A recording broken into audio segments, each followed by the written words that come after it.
Yeah, we'll wait 1-2 minutes more to see.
Good morning, dear colleagues. Welcome. We'll wait 1-2 minutes more to see, to be patient a little bit until more people will connect. We have simultaneous interpretation, so on the bottom of your screen, there is Earth symbol, globe symbol, and there you can choose either to stay with the English channel or the Arabic, or to stick to the original language if you can switch between English and Arabic.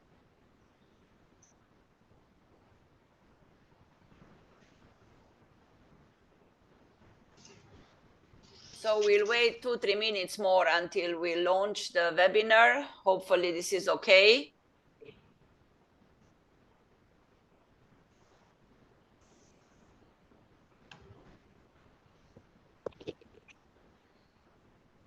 Marhaba and welcome.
There is audio. Sorry, can you hear us? Yes, one of our participants said there is no audio because no one was talking. So Yes. Yes. Muna, if you can also follow the chat and let me know, about issues if people have several problems or difficulties. Okay. So let's wait until maybe 1 minute more and then we'll start. Good morning, marhaba.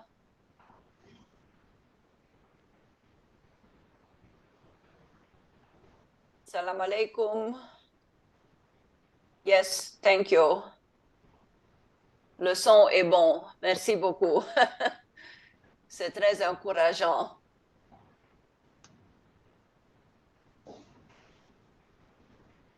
No, I told you yesterday it went very well with the technicalities and the interpretation. We hope that today it's going to be the same. Good morning.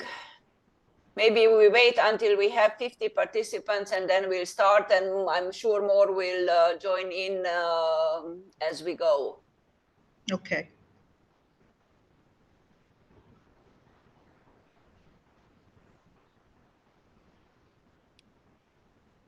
Good morning. Sabah al-khair. Practicing my Arabic. I'm now very excited. I'm in the stage where I learn Arabic and I have to practice a lot.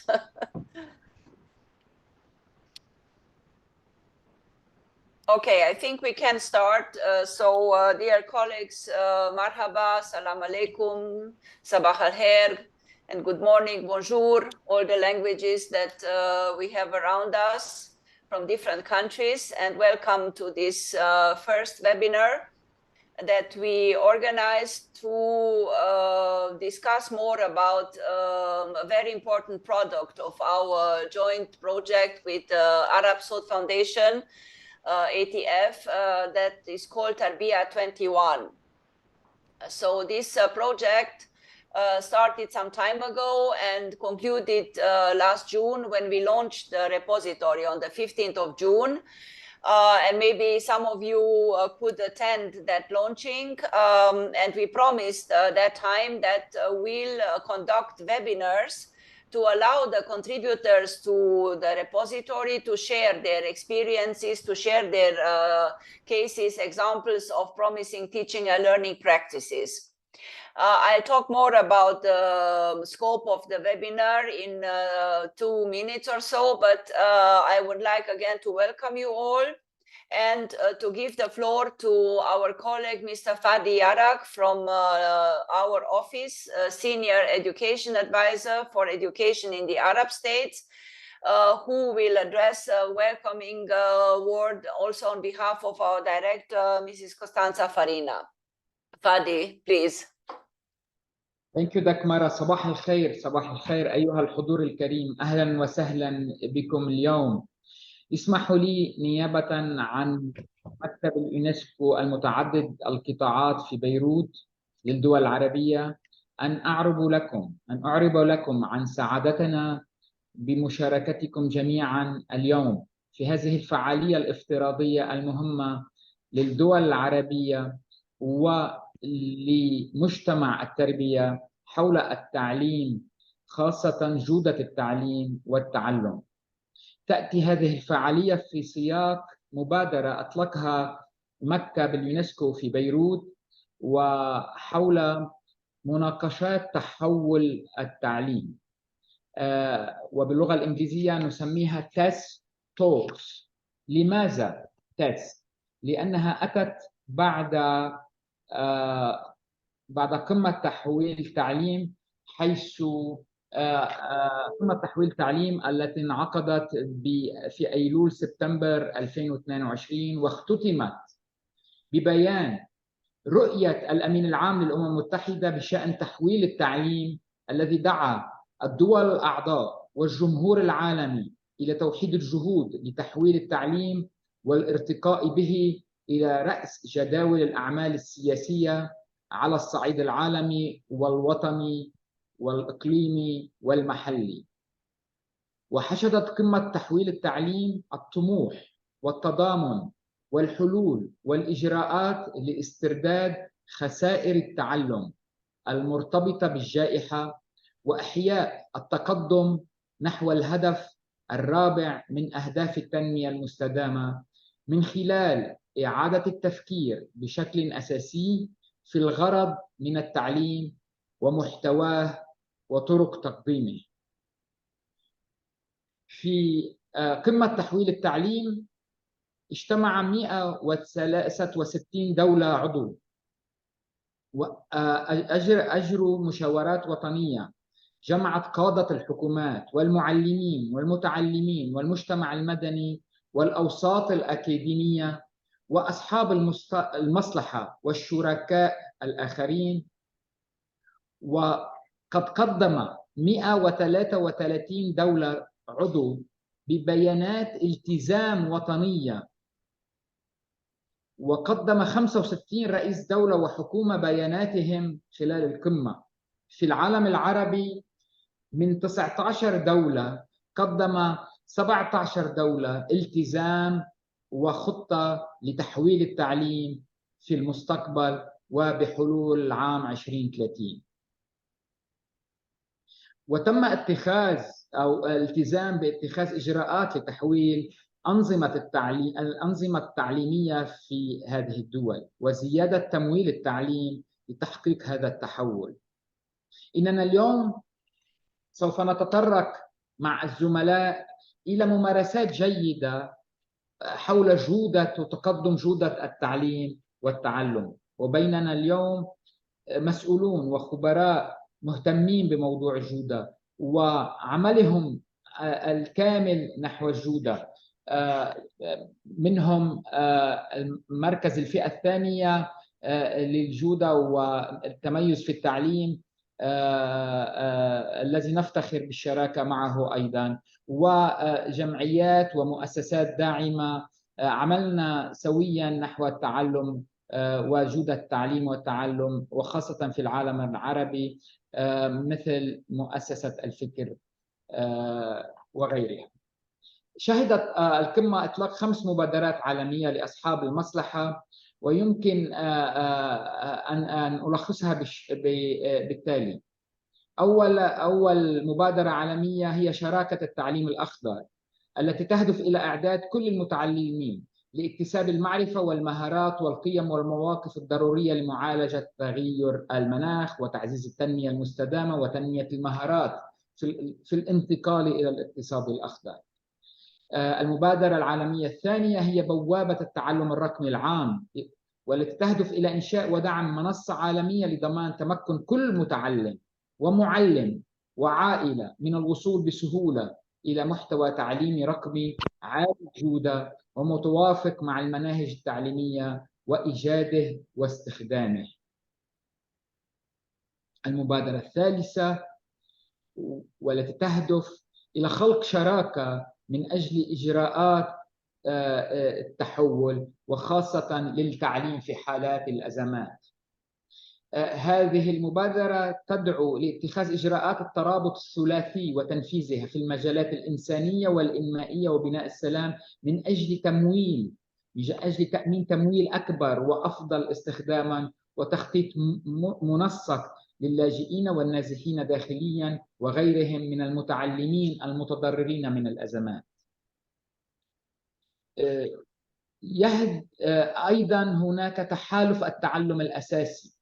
هذه المبادرة تلزم بخفض النسبة العالمية للأطفال البالغين من العمر 10 سنوات غير القادرين على قراءة وفهم نص بسيط إلى النصف بحلول 2030. وأخيرا هذه المبادرة سترصد أي إنشاء المنبر العالمي للمساواة بين الجنسين وتمكين الفتيات والنساء في التعليم، ومن خلاله التقدم المحرز في تحقيق الالتزامات ذات الصلة التي تم التعهد بها في قمة تحويل التعليم. كل هذا لا يحدث دون وجود موقع مهم للمعلم. من هنا أتت هذه الحلقة حول جودة التعليم والتعلم. أود مجددا أن أرحب بالجميع وأن أشكر حضوركم، وبانتظار تعليقاتكم ومشاركتكم والأسئلة، وأترك المجال لزميلتي الدكتورة داكمارا. Shukran, Mr. Yarak, and thank you for this introduction and for also placing us within a broader picture of the Transforming Education follow-up and this key message that came out from the Transforming Education Summit a year ago, last September exactly. About the need to transform education. And I think what we'll try to see today is what's the role of teachers, of those who work directly with students, because the repository is comprising of 130 templates that document such innovative practices. And today we invited 10 of the contributors to the first part about quality teaching and learning to share their experiences. So I'll take 1-2 minutes to explain the webinar. Again, we promised last June when we launched the repository that we'll conduct every month such webinars to allow contributors to share their practices and to allow also our public to know them better, so to be able to get in contact and for all of us to be part of a community of practice. Because we very often hear that we need to learn about good practices, but very rarely we get to know more closely about these good practices or promising practices. So this webinar today is a first in a series of 5 webinars. Tomorrow there will be also a webinar focusing on Arabic language, but it's more a close meeting with experts of Arabic. And then in October, so next month, we'll conduct on 24th of October, we'll conduct a webinar on digital transformation of education, because many of the templates in the repository, maybe 40% of the repository, talk about the impact of digitalization in education. Then on 28 November, we'll conduct a webinar on education for sustainable development and greening education. And on 12 December, the final webinar this year, teacher professional development. So because the webinar will last for 2 hours, we could not invite everybody to present, but we'll try also next year to continue this sharing.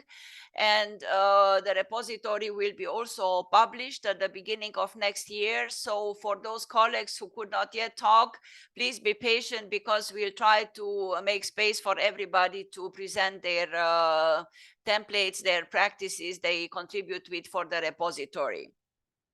For this webinar, we'll use simultaneous interpretation, English and Arabic. So again, on the bottom of your screen, there is a symbol of the globe, the Earth globe, and there you can choose to stay with the English channel or with the Arabic channel, or if you can switch between the 2 languages, you don't need interpretation, so you stay with the original language.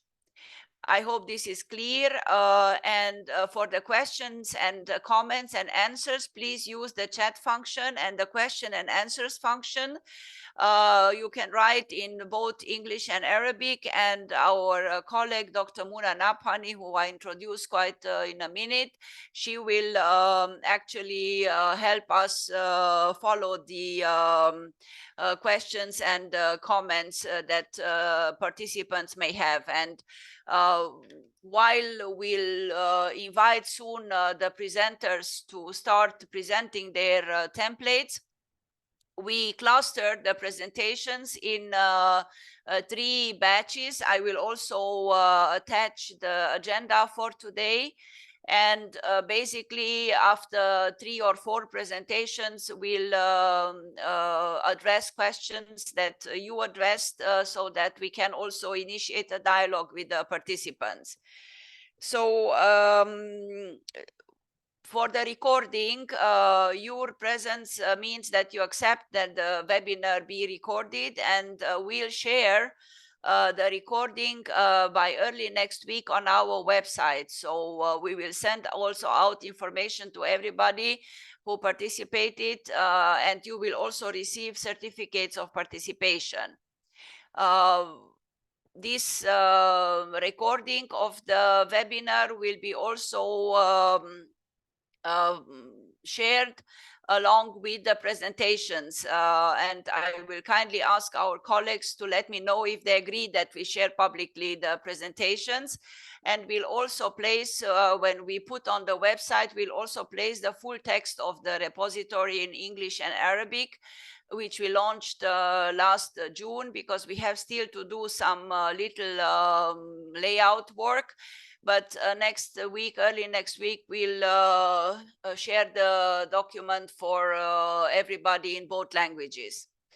So this being said, let me share my screen and say some words about the repository. So, but first, let me introduce myself. I'll say in Arabic. Ana Dakmara Georgescu, Ana Dakmara Georgescu, and yeah, Sekne B Beirut, Shekli B Beirut, B UNESCO Beirut. So I'll progress with my Arabic, but this is for now a brief introduction. We actually presented this also with Dr. Muna on the 15th of June when we launched the repository. So some words about how this idea developed and how we worked to pull together the repository. Again, people ask for long for examples of promising teaching and learning practices. And thanks to our partners, the Arab Saud Foundation, we could, over the last 10 years, carry out a very important project that is called Tarbiyah 21. In these projects, we have also a newsletter and we have a website. And then finally, we produced, as a final outcome, we produced this repository of promising teaching and learning practices based on a call for proposals. So we launched a call for proposals last September and October. And then by the end of the year, we received more than 300 contributions from all Arab countries, actually. With our advisor and consultant, Dr. Muna Naphani, we then selected 130 templates for the book to be published in this repository book. It was a lot of work back and forth to make sure that all the details are clear and all the data is correct and so on. And so I'm again very grateful to Dr. Muna Naphani for her assistance in this project. And Dr. Muna selected also 30 more of these templates to be placed on the Tarbiyah website, which will happen this fall. So the added value of the repository, if somebody is asking about what is different with this repository, is first of all that it reflects the very hands-on kind of and close to learners initiatives that teachers, principals, researchers, professors at universities in different Arab countries put in place to enhance the quality of education. So we then, based on the 130 templates we selected, we clustered these templates according to different topics.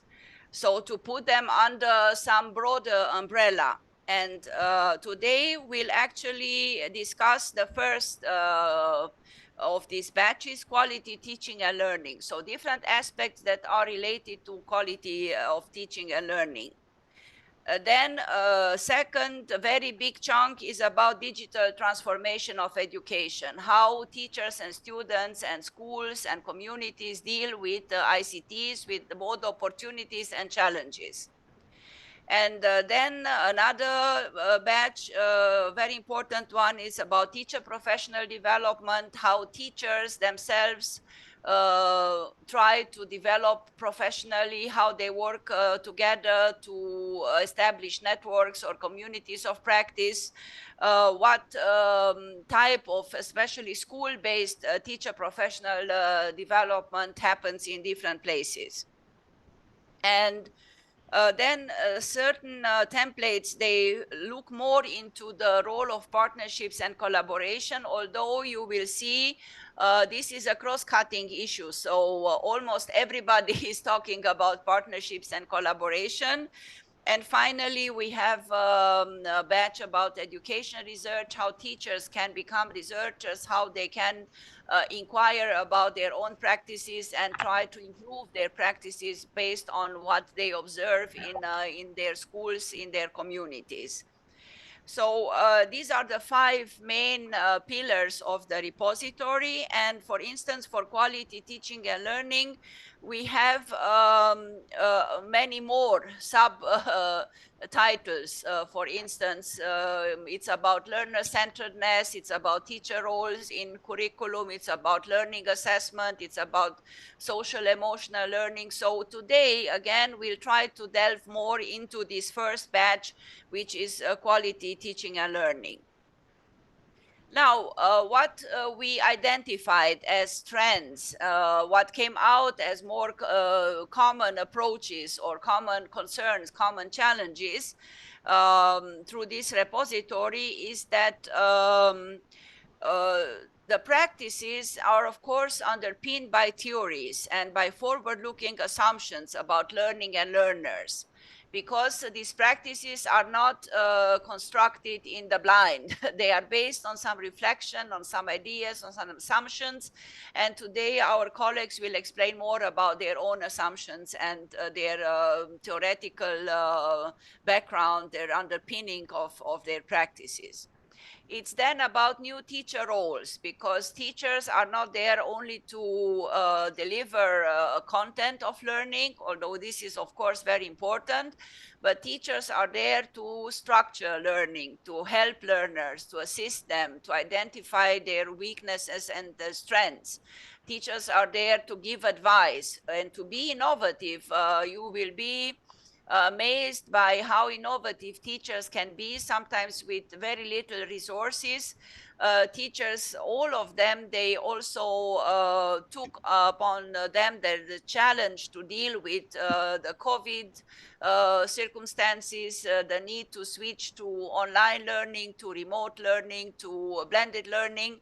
And you will see how courageous teachers can be in learning about how to use ICTs and to create software, not just to use ICTs, but to become creators of digitalization of education. And then many of these templates, they document the need of aligning curriculum, teaching practices, learning environments, and learning assessment. Because unfortunately, sometimes all these different components of education processes are tackled separately, but we have to tackle them all together so that we can put in place coordinated and coherent approaches. Then, of course, again, a cross-cutting issue, common challenge is this digital transformation of education I talked about, the need to develop digital skills and to be able to use different tools like interactive platforms. And here, if at the beginning of the COVID crisis, teachers were a little bit reluctant and students were maybe more advanced in several cases, the repository shows very clearly how teachers became very much involved in dealing with digital transformation of education. And then, of course, all of these templates in different ways, they talk about the need to consider the whole learner. So not just cognitive issues, but also social and emotionally issues and whole school approaches. So it's not just one teacher to work in isolation, but the whole school partners in the community also to be engaged in these innovative projects. And today we'll also hear some examples about social emotional learning and well-being, because we very often talk about academic achievement, about this and that, but we forget that we don't have achievement if teachers and students don't feel well and at home when they learn. And finally, again, a very common trend and cross-cutting issue is about inclusiveness. So considering the different differences among learners, inclusiveness is now taken in a broad sense, not just special needs education, but all the differences that learners may manifest, and partnerships and collaboration. So the repository actually is meant to help us learn from one another. And I'm very glad that today you will learn about real people, faces, people that work in concrete environments. And it's not just about theory. Yeah, it's theory in practice, actually. And we hope that this will inspire also others to continue collecting these promising practices, to give a voice to teachers. We don't say, and this is something we also mentioned during our launching, we don't want to impose these practices. So it's not for us to say, you should do that, but you should reflect, we should listen to these contributors to the repository, to their ideas, to how they did it, and then we should reflect whether we can learn something, and hopefully in schools and maybe at local level or national level, people will start talking about their practices and be inspired by the repository to think and to become what we call reflective practitioners. So thank you very much. And I will now give the floor to our consultant, Dr. Muna Abhani, to introduce herself and to also talk about the very important issue of quality of teaching and learning today. So Thank you, Dr. Dr. Dakmara. Thank you. Most of you know me. Good morning. Most of you know me through communicating for the repository. My name is Muna Abhani. I've been a professor all my life. I retired recently, and now I'm working with Dr. Dakmara on many projects. It was very interesting to work on the repository. I came to know 150, 160 educators from the MENA region, and I'm proud because I learned a lot from them. Okay, today I'm going to talk a little bit about the issues and trends and new teachers' roles and some suggestions for the Arab world, but all is based on the repository. Once you get access to the repository, you notice that there is a literature review at the end of it and a very comprehensive introduction at the beginning that will tell you a lot about what we've done.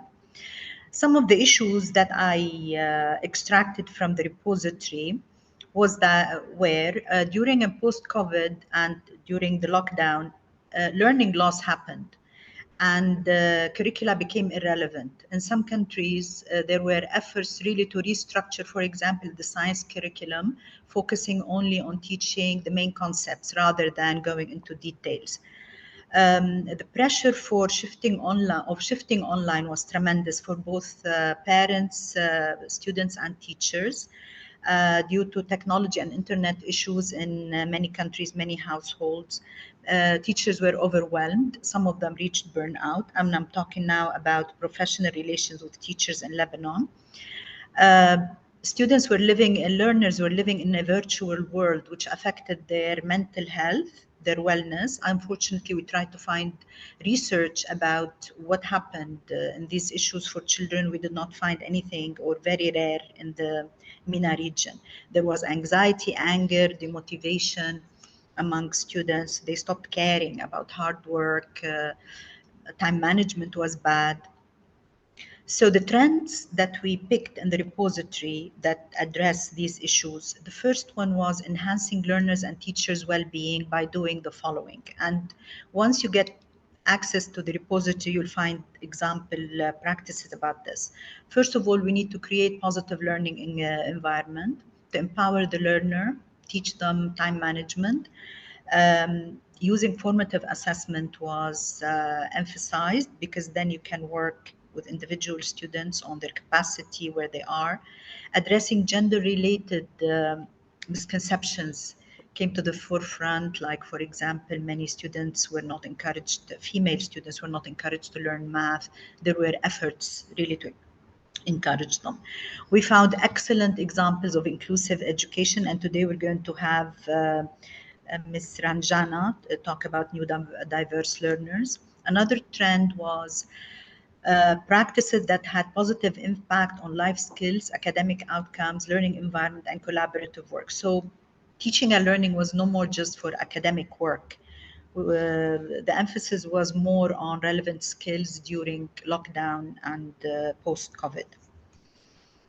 The practices that were mentioned by Dr. Dakmara, the practices that we identified in quality teaching and learning were basically learner-centered. It's like inquiry, problem-based approach, project-based approach, We had many different strategies. Some of our presenters today will talk about their experience with them.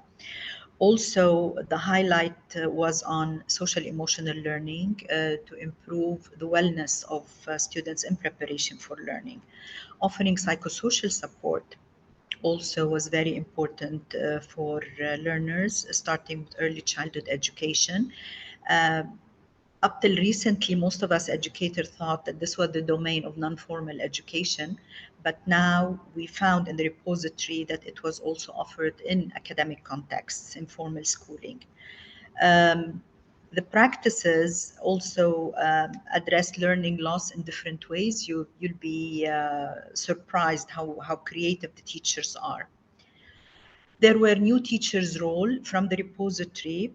We discovered how teachers became facilitators of student learning rather than teaching content and testing students and so on.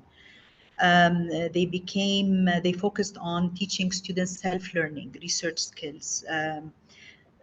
Relevant technology for teachers was very important. Again, we don't have much research in the region about this, but teachers were overwhelmed with all the technology, so they had on their own to discover what's relevant to them and learn it. So there was a lot of self-learning on the teachers' side. Teachers and students became agentic. Agency is a recent, not very recent, let's say for 3 decades, we've been talking about teacher and student agency. This is when you have a voice and people listen to you and take your voice into consideration in decision making. So in some practices, you discovered that teachers were really very agentic. They came up with ideas about how to deal with the lockdown, with online teaching, with blended learning, and schools listened to them. There was like a professional development. Teachers took care of their own professional development in many ways, and this was admirable.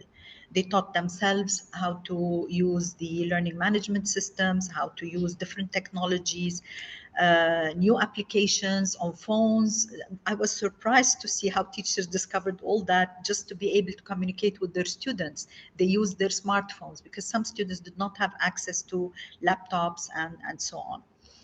Another teacher role was becoming community of learners, peer learning, sharing knowledge. And this was something that was emphasized by Dr. Dakmara.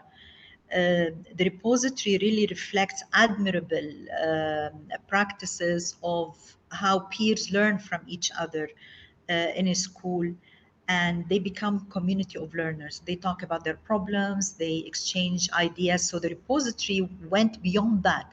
We are publishing the repository for the whole MENA region, for the whole world actually, to see what we can learn from each other as teachers and educators. What's important for educators really to share and know about is that the possibility of scaling up these practices that we find in the repository. It's not just for one school or one country, private school, public school, NGO, vocational school. You have examples in the repository of all that. But actually, there is a possibility of scaling up these practices. And we mean that you take this practice and you extend it beyond the classroom to the school system, maybe to the whole nation, as we saw in Libya.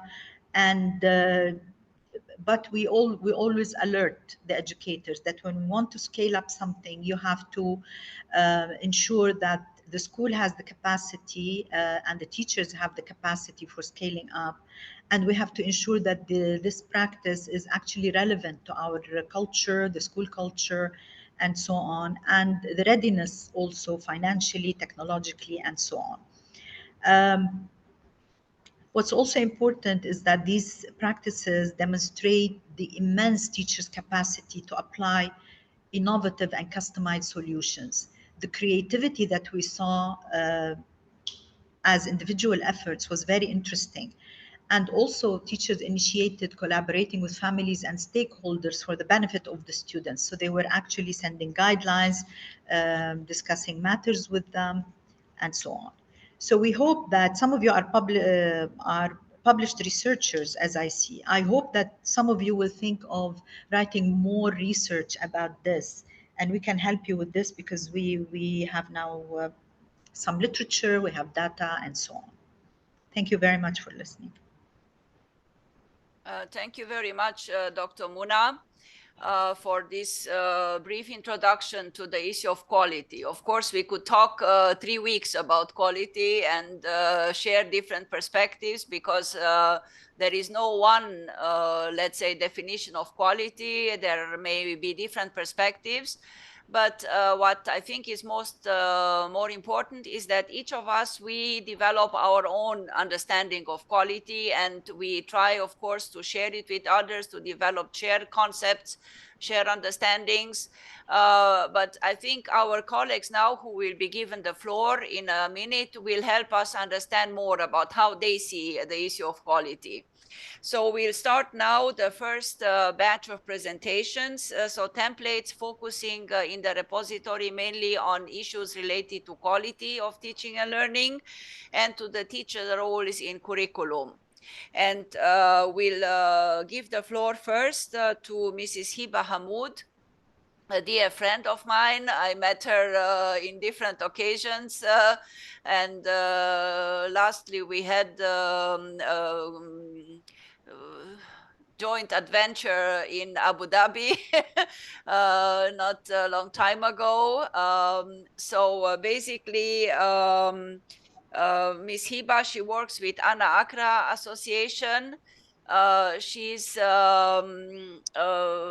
an education specialist who works with the association in different areas of education. I know also Ana Akra for long. They are very dear collaborators of UNESCO. Ana Akra is doing excellent work in different realms, including literacy for children, for refugees, but also looking into development of life skills, of engaging parents and community. So Mrs. Hiba, she will talk about quality of teaching and learning in early childhood education. And I just want to say that Ana Akra developed also their own system for quality education, to consider quality education. So Hiba, 7 minutes. اوكي. أول شيء صباح الخير ويعطيكم ألف عافية. معكم هبة حمود من جمعية أنا أقرأ. أنا مسؤولة عن جودة التعليم والتعلم بأنا أقرأ. أول شيء شكرا على دعوتنا للمشاركة بالندوة وعلى حضوركم. رح بلش هيك نبذة سريعة عن كيف بلشنا تنتقل عن أحكي أكثر عن خبرتنا على الأرض. نحن جمعية أنا أقرأ تقريبا لنا أكثر من 25 سنة بنشتغل على الأراضي اللبنانية.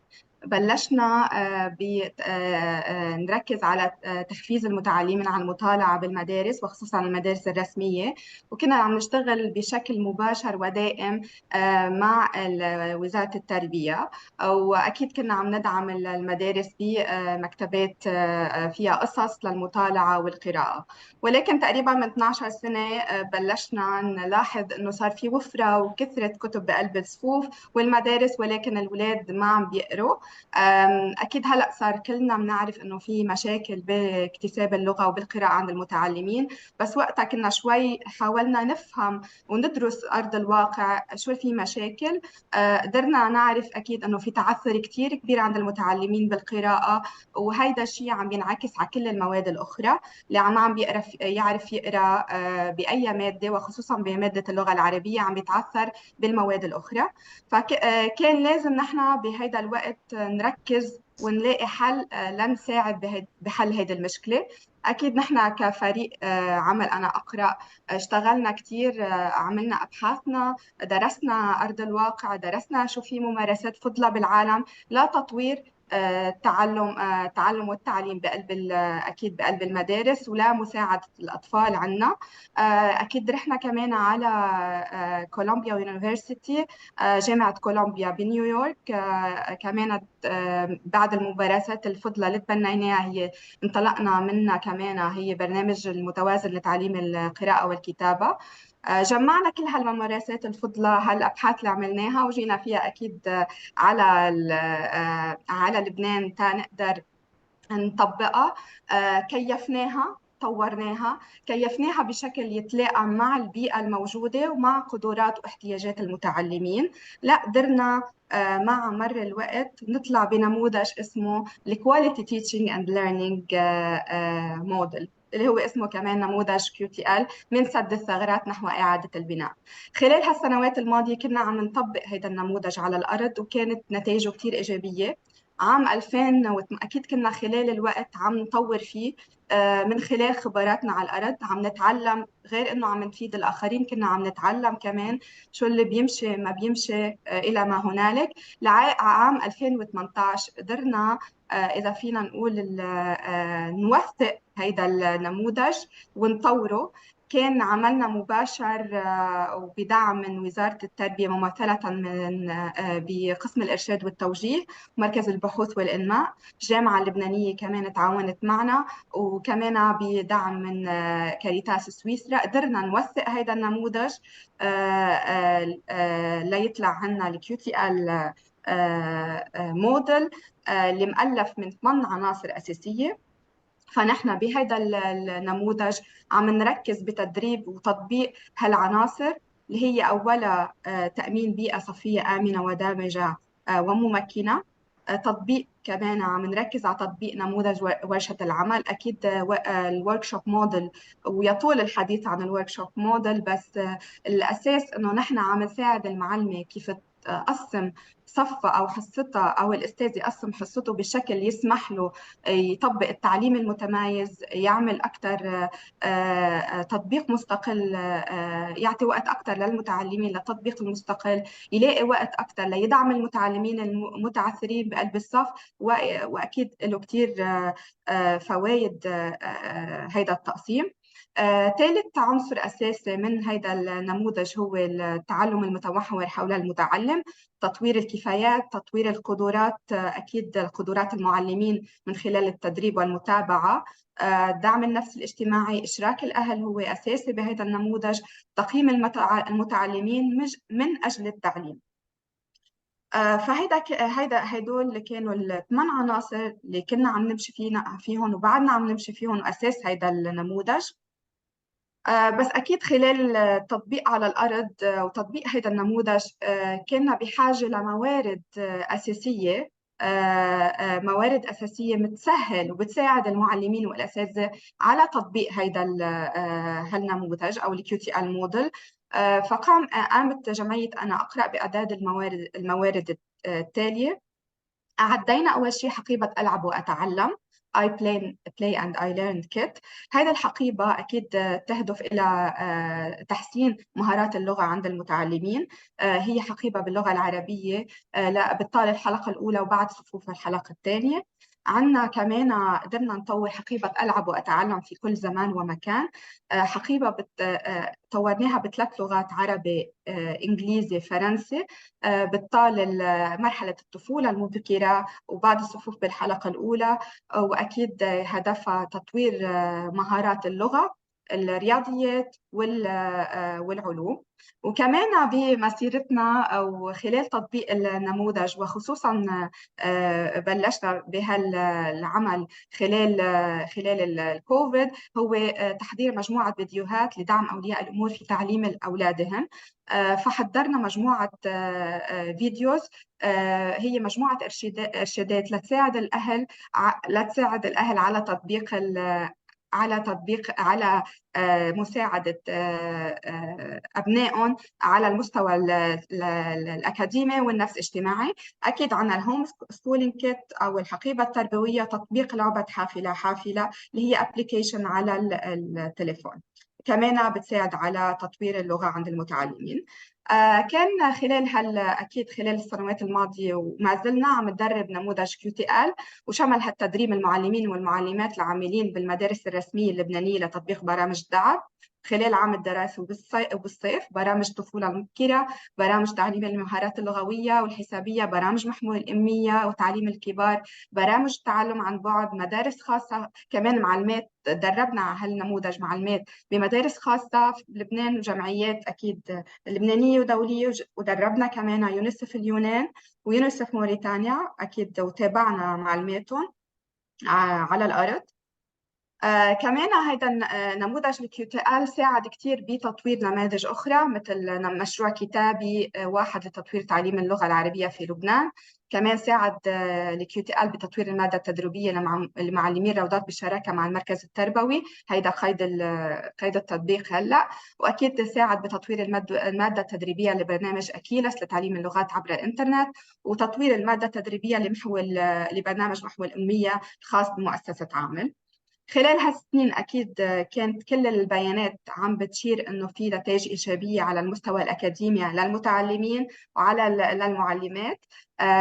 قدرنا بهال5 سنين نوصل ل 53,000 متعلم، 2100 معلم، 18,600 أولياء أهل، وقدرنا نطبق 56 برنامج دعم. قدرنا نوصل أو نشتغل ب40 مركزا مجتمعيا أو community centers، وأكيد وزعنا 8093 موارد تربوية.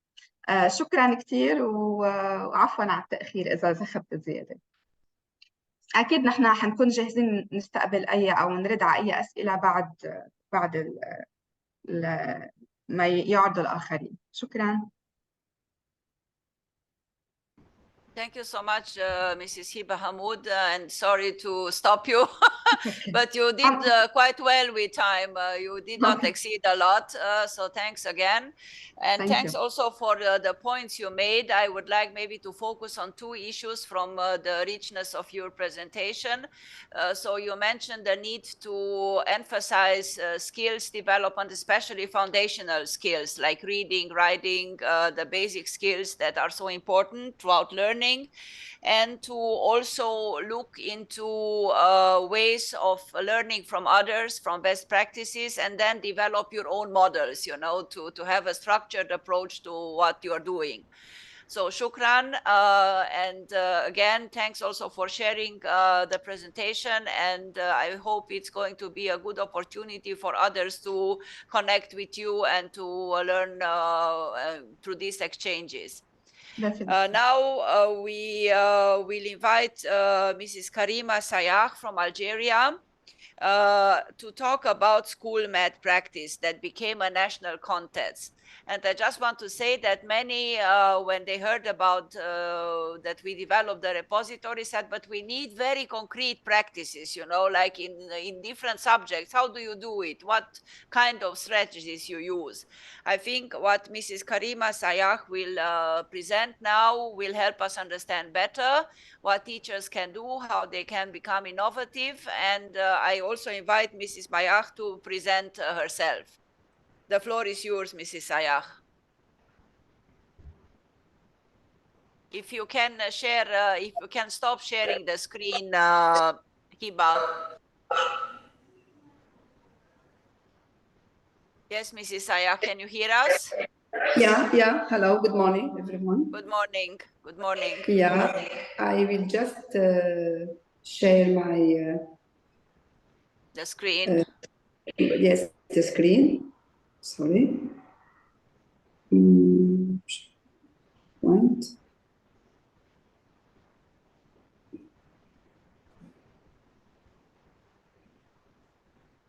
The presentation has to be open. The presentation has to be open. Yes. And you have the green bottom share screen. Yeah. Do you see my screen? No, not yet. Not yet. Screen? No, we don't see it yet. And now? Now it starts. Yeah. Is it good? Yeah, you see my screen now? Yes, but we don't see the presentation. You have to say yes. Now we can see it. Yes. Yeah. Yes. Yeah. So good morning, everyone. I'm Karima Sayah from Algeria. I'm doctor in science education and didactic of mathematics, and I'm the founder and the manager of my own school, private school in Algeria. And today I will present you a specific challenge. But I start with to present the Educational Museum of Mathematics and Computing in Algeria, the first museum in Algeria founded by our school, by Al-Awa'il School. And because in this museum, all challenges are launched.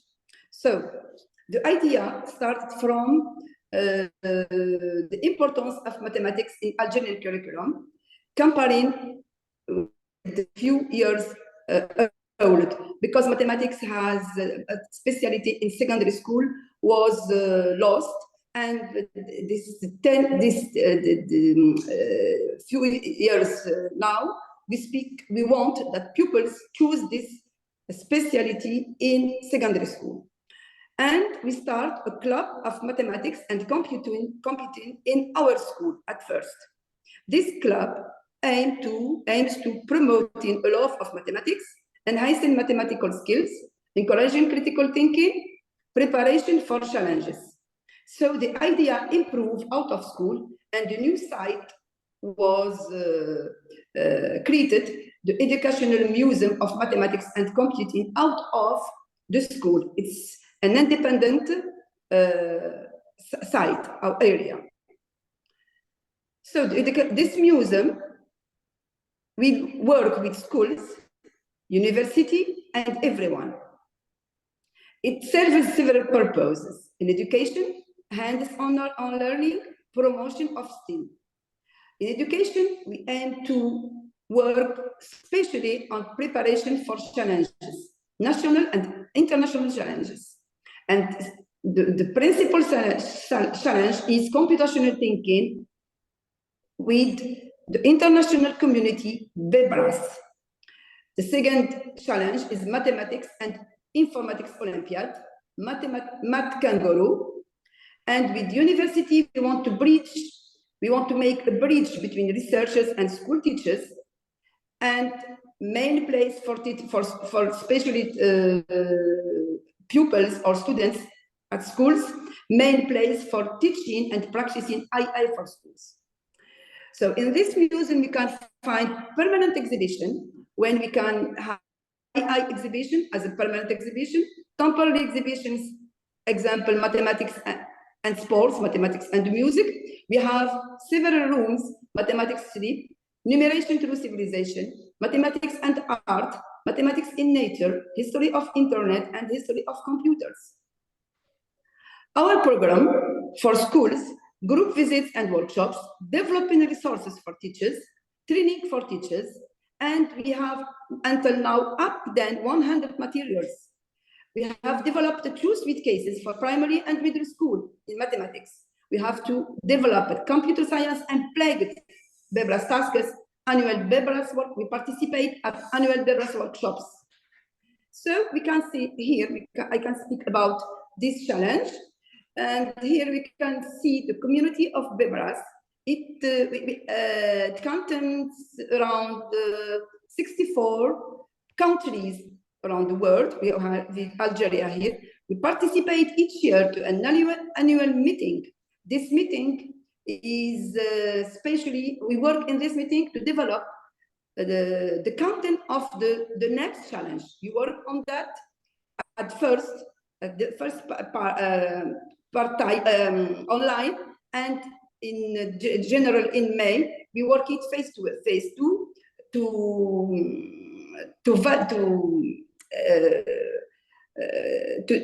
to finish the tasks we have suggested. The task is in this BEBRAS, in this challenge, which start at first in only our school, and it was extended after that with many teachers, UNESCO, with the coordinate UNESCO in Algeria. We have trained many inspectors and mathematics teachers, and after that, this challenge extends to other area, and now it is a national challenge. The task is presented like this. We have the name, we have the age of the task, we have the difficulties of the task, we have description of the task, the body, and the answer. Generally, is the answer. After that, we have explanation of answer, and we explain to pupils that is informatics and that is computational thinking. Like this, pupils can learn about computational thinking, about two mathematics, and we extend that for II. Without have courses in classes. Through this contest, they will improve their knowledge in computer science, and now we have developed II concepts. Now, here is some example of photos of the museum, and this museum, as I have said, contain up than 100 materials. For example, here we have a copy produced by the museum, script writing, Mesopotamian writing, and just if you can see the, if you can't only, you can't hear the. I want to just to show you the summary of the museum, the open day. I don't know why it doesn't work. I don't know why it doesn't open. Yes, you can send us the link. Please send us the link, and we'll add it to the package that will be shared next week, okay? Yes. Okay, I will send to Mona the link. Okay, thank you again, and I wait for your answers, for your questions. Sorry. Yes. Shukran, thank you very much for this interesting presentation about a challenging topic. If you can stop sharing the screen, please. Because you tackled in your presentation this challenging question about how to make students love mathematics or be feeling well about mathematics, because we all know that usually students, they don't necessarily enjoy mathematics. They experience fear, and very often they get discouraged, but there are ways of making learners be closer to mathematics. And you talked also about the challenge of skill development.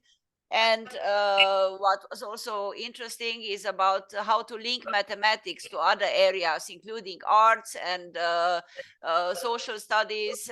So this was all very interesting, and the idea of a museum where people can learn about mathematics and then to engage in contests. I think this is very interesting and useful for many of us. So shukran again, and we'll wait for the link to be added to the package so that we can also see the museum opening. So shukran. And now I'll invite Mrs. Bahia Al-Zafiri from Kuwait to talk about a project-based teaching of geology based on augmented reality technology, artificial intelligence, and the STEAM approach. Mrs. Dr. Karima Sayak talked about STEM, but as we know, we can expand STEM to STEAM to include in science, technology, mathematics, to include also arts, to make it broader. So Mrs. Bahia Al-Zafiri, the floor is yours. السلام عليكم ورحمة الله وبركاته. صباح الخير و good morning. معاكم دكتورة بهية الظفيري، دكتوراه بيولوجيا جزيئية، 25 سنة خبرة، معلمة إحياء، المرحلة الثانوية في التعليم العام في وزارة دولة الكويت، وحالياً أعمل رئيسة قسم في مدرسة ثانوية فاطمة الصرعاوي لقسم الأحياء والجيولوجيا. اليوم حابة أشارككم تجربة فردية إحنا سويناها، نقدر نقول، بس عفواً أسوي مشاركة الشاشة. أوكي؟ Yes. أوكي. سوينا هي تجربة فردية، راح أقول عنها بعنوان هي تجربة عملية بمشاركة المتعلم، تعتمد على الذكاء الاصطناعي ومنحى ستيم، وأيضاً الأجمنتد رياليتي أو الواقع المعزز. الهدف من هذه التجربة كان إكساب المتعلم المهارات الخاصة بمادة العلوم، والتطبيق هنا كان على مادة الجيولوجيا. الممارسة تعتمد على أنشطة يقوم المتعلم ببنائها، تعتمد على التعليم المدمج. يعني احنا دمجنا الليرنينج اللي هو التعليم الإلكتروني اللي يعتمد على الواقع المعزز، الذكاء الاصطناعي، ومنحى ستيم أيضا بالتعليم التقليدي اللي يعتمد على عمل الطالب بإيده أنشطة معينة. أنا راح أختصر لكم بما أنهم 7 دقائق، فبحاول أني أستقلهم أني أعرض لكم التجربة على أرض الواقع. التجربة باختصار أن عملنا أنا مع معلمات الجيولوجيا قمنا باختيار طالبات الصف 11 وعملنا جروبات من الطالبات، كل جروب تقريبا من 5 إلى 7 طالبات. طلبنا من الطالبات كل مجموعة تقوم باختيار دولة من دول العالم. تقوم هذه المجموعة بعمل بحث عن المظاهر الجيولوجية في هذه الدولة، ثم تقوم بتقديم أو تقوم ببناء أنشطة تمثل هذه المظاهر. المختلف هنا إن إحنا هنا ما طلبنا من البنات أو الطالبات إنه يكون البحث ورقة أو إنه برزنتيشن، طلبنا منهم إن تكون أعمال يدوية أو أعمال تعتمد على التعليم الإلكتروني. الهدف منها كان إشراك المتعلم في بناء هذه الأنشطة، يحفز لديه الدافعية للتعلم، وهذا بالضبط اللي احنا شفناه. وأيضا إشراك المتعلم في بناء الأنشطة يزيد من رغبته في التعليم باستخدام أدوات التعلم الحديثة. مثل ما قلت يا طالبات الصف 11 اختصر دور المعلم في تعزيز الجانب النظري، توفير المادة العلمية، توزيع العمل والإشراف على آلية التطبيق. أما المتعلم فكانت له حرية اختيار آلية التطبيق. من ذلك لاحظنا أن تباينت الأنشطة الناتجة من متعلم إلى آخر. المؤسسة التعليمية القسم العلمي كان وظيفته فقط أو الدور اللي أداه أنه وفر للطلبة، أنا راح وأنا أحاول أستعرض معاكم بعض المقاطع للطالبات وهم يعملون. وفرنا لهم الأدوات عن طريق عمل ورشة متكاملة لمدة 2 أسبوع في مسرح المدرسة. في هذه الورشة وفرنا للطالبات للمجاميع كل ما يحتاجونه من أدوات ومواد، وفرنا لهم وسائل الأمن والسلامة، التقنيات الحديثة، وأيضا الدعم المعنوي. التطبيق العملي لهذه الممارسة مثل ما احنا أنا أستعرض معاكم أثناء ما هم الطالبات ينفذون هذه الأنشطة، وأستعرض الناتج النهائي. مثل ما أنتم شايفين هنا الطالبات وهم يشتغلون مثل ما قلت مدة 2 أسبوع ورشة. الوقت الفراغ متى ما كان عند المتعلمة وقت فراغ تحضر لهذه الورشة لتقوم مع زميلاتها ببناء وعمل هذه الأنشطة. لاحظنا طبعا الحماس، الدافعية. مدة 2 أسبوع الطلبة ما تغيبوا ولا مرة عن المدرسة اللي يحضرون أو اللي يقومون بتحضير أعمالهم. بعد ما خلصنا وحصلنا على النتاج النهائي، قمنا بتعميم نتاج هذه المشاركة على مستوى دولة الكويت من خلال إقامة معرض بعنوان السياحة الجيولوجية، تم فيه عرض الأنشطة التي تم بناؤها من قبل المتعلمين، وأيضا شرح من المتعلمين لأنفسهم لآلية التنفيذ. طبعا هذه الممارسة تمت بالتعاون مع التوجيه الفني للعلوم في دولة الكويت، جامعة الكويت، وأيضا جمعية المعلمين.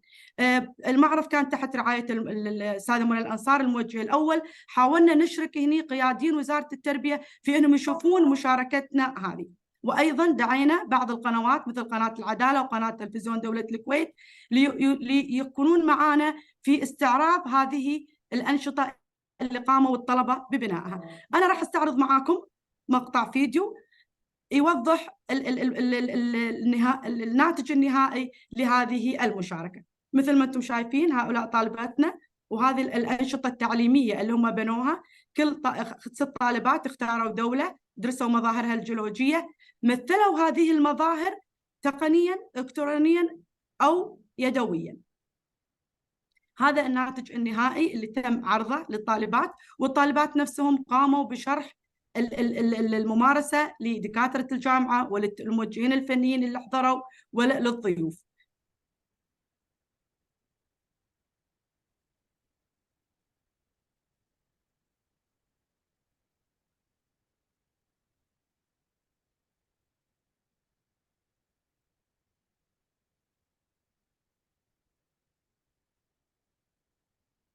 مثل ما قلت أنا حاولت أستقل الوقت إني أعرض المشاركة على أرض الواقع، ما حاولت إني أخذ أكثر أشرح كثير في الجانب النظري.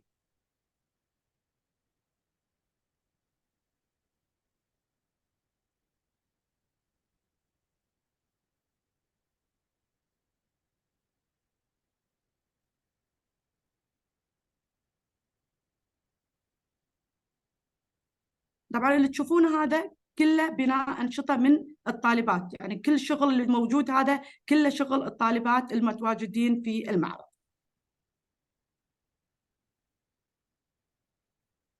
شكرا لكم، وأنا أشكر لكم، أشكر إتاحة الفرصة لعرض هذه المبادرة الطيبة. شكرا جزيلا Dr. Bahia. Please stop sharing the screen. From this presentation, we can learn, of course, a lot, but I would like to focus on 3 issues. How to involve learners first, how to involve learners in learning, how to motivate them to develop their skills and to produce materials and to be actively participating in their learning and in all this process to define what has to be learned, what are the outcomes, why we learn, and so on. Then you talked a lot about peer learning, the role of peer learning, so how students can learn from one another and how we can encourage as teachers this process. You talked also about showing the products, the results of the work, so creating some visibility for what students and teachers are doing. So I think which is a great idea, and maybe we have to do more in this regard, all of us. And you mentioned collaboration with different entities like the associations of teachers and the University of Kuwait and leaders, school leaders and leaders in the Ministry of Education. And I think one of the most important things you said is about how to combine what is still handmade, traditional means of producing something with electronic means, with digital means. And I think this is the way for us to go, because we should not drop whatever is traditional or so-called traditional and just jump into the digital means. So thank you very, very much, much appreciated. We also invited for these sessions a male teacher from Jordan, but for some reason he could not connect. So I want just to say that the repository is not done just by female contributors. We have also a lot of male contributors, but in this session somehow the selection focused more on female contributors. But next time we'll have also our colleagues to show that they also do a lot of work as teachers, as researchers, as university professors, and so on. I would conclude this part now with some comments we received from the participants. One of our colleagues said that we should also focus more on children with special needs and to make sure that teachers and students enjoy their rights to good education. In the repository, you will find also several templates that deal with special needs learners.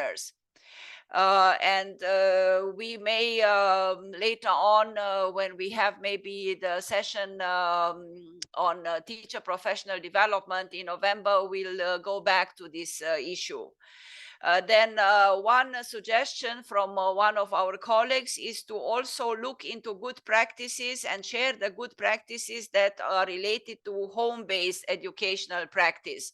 It's true the repository does not contain any of these examples of how people deal with home-based educational practices that are sometimes very interesting and very effective.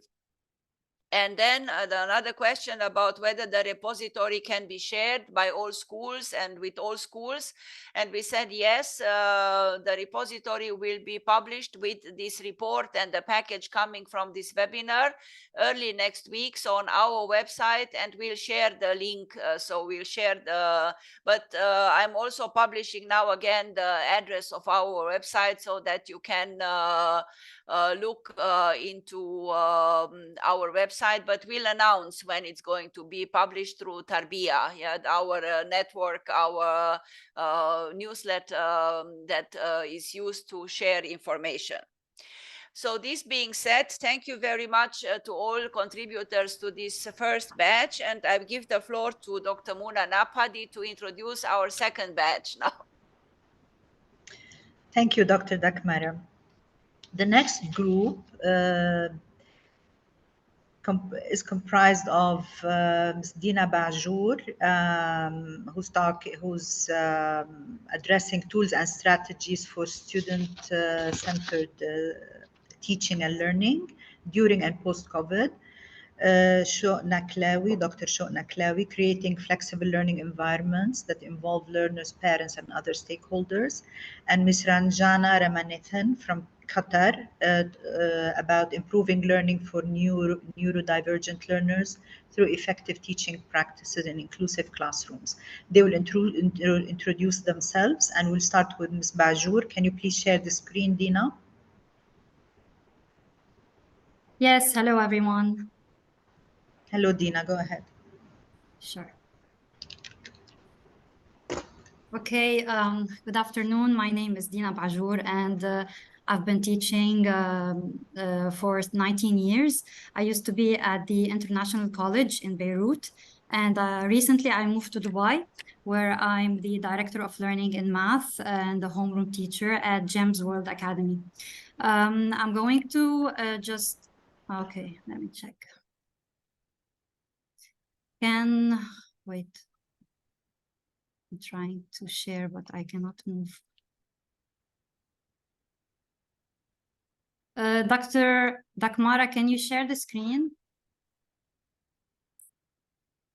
Can you see to the share? screen? No, it's fine. It's fine. It's working. Okay. Okay, so basically I'm going to talk about the tools and strategies for student-centered approach. And I'm going to start with the safe learning environment. We all know that students, when they come to school, I always tell them this is your second home. So it's very important that they feel safe, because this is related to SDG 3, good health and well-being. So students need to feel comfortable in order to learn. Many strategies we can do here to establish the routines that have to be consistent. Mainly, we need to make sure that students are the ones that set the essential agreement, which used to be called classroom rules. But I would like them to vote for what makes a classroom, what's their dream classroom, how do they want to be treated, how do they want to treat others. So it's very important for them to set the criteria for the classroom, how do they want to be treated, and so on. And then we need to have classroom leaders. Instead of having jobs, I have students that are PYP leaders, for example. They are the assistant to the teacher, they help the teacher, but I give them the role of leaders because I want to build this sense of leadership skills, decision-making skills. We have the well-being leader, for example, they have to check on each other. How can we be, if there is a conflict, they help each other in solving conflicts. So this is very important, and mainly also, there are always class celebrations related to the learner profile attributes, the caring person, principal every week. And we also, I always insist on having positive feedback, no matter what. We're all learners here. I tell them, I learned from you, you learned from me, and together we are a community of learners. So, and the last one, it's very important, and I learned it from Dr. Nabahani. Storytelling is an excellent tool if you want to build this connection with you and your students. Always try to give stories from your life, and this way students feel confident, they are comfortable to share their own experiences. So the significance of this safe learning environment is that students will have healthy social emotional development, sense of trust is there, student agency is visible, and there's always engagement, and there's of course time management and organization skills. Another important approach that I'm sure everybody knows about is cooperative learning structure. And in this cooperative learning, we have to be very aware of the level of the students, because it's about group work, but it has to be structured. So it depends on the grade level. And the optimal number, for example, for the lower primary is to have 3 to 4 members. And the higher the grades, you can go beyond 3 to 4 members in each group. And the idea here is to have a responsibility. They are accountable to work together in order to reach a common goal. I use this a lot in all subject areas, in math, in language, and this builds a lot of ownership. They know what they have to do, they are responsible, and they learn a lot from each other, which is very important, because the teacher is not only the one, the teacher is the facilitator. I always tell them, I am the one that, and there's a lot of aha moment, because we come up with genuine ideas from our students. So, and it's also shared, and also shows metacognitive skills, that so we always reflect, how did we do it? How can we become better as learners, as cooperative group? How can we become better learners? What is something that we need to work on? And so on. And this goes along with, this is an example. So we have projects, we have reflection, checklist, we go all the way. So it's all a cyclical. We always go back to our learning and reflect on our learning. This also aligns with the inquiry-based approach, which has to do with students being the autonomous learners. They are the ones, so we start from them. Let's say we're talking about beliefs and values, okay? So I tell them, I want to know, what do you believe in? What is something, so I want to learn from them. And they also I also model what are my beliefs, what are my values. So it comes from them. In this inquiry approach, there is a provocation. We call it provocation, like a problem or something that triggers them, and it has to connect to their own real life. And this is also important because we have a lot of critical thinking skills. So there's no right, wrong, as long as you know how to justify. Can you justify why? And there's always, of course, collaboration, group work, and of course we cannot forget the assessment tools, pre-assessment to check for misconceptions, formative to check for growth and progression, and of course summative tasks can be project-based tasks. And this is also an example of student questions, for example, and how they're working together. And then I want to work, yeah, so this is about, okay, this is retrieval practice. Usually every lesson, in order to connect it to previous lessons or to previous knowledge, it's a 5-minute activity that students have to go ahead and share what they know previously. It can be anything that has to do with, it can be an open-ended question as well. It depends on your learning, the objective. What's your objective? But it's a good way to check, to transfer knowledge, to for memory retention, and it addresses also misconception. And it's also good for you for immediate feedback, to check what students need to learn more and how can you go ahead with the lesson that's coming. And this is an example of a do now. We call it do now, and it's a mini activity at the beginning of every lesson. And then finally, I'm going to end with the flipped classroom, which was really useful since COVID. And thanks, I mean, I don't want to say thanks to COVID, but because of COVID, we learned, we became like, we wanted to find tools in order to engage students. And this proved to be really efficient because students, not only they listened to a tutorial, but they had to pause, they ask questions. It's relevant, it's individualized learning. They can stop at their own pace, and there is time for critical thinking. And there's also group-based, we call it group-based flipped classroom. I don't know if you've done it. It's the breakout rooms. We used to have students collaborating together if there is a group project and it was online. So they used to have these breakout rooms. The teacher would rotate from one room to another to check how they are working together. So I think it was effective because it was, first of all, students were working together. They were assigned roles, and it showed also engagement. Basically, that's it for me. And thank you for listening. Thank you, Dina. That was great. Thank you. So Ms. Dina Bajour actually talked about very important things, metacognition, metacognitive skills, alerting the student to learn how he or she learns.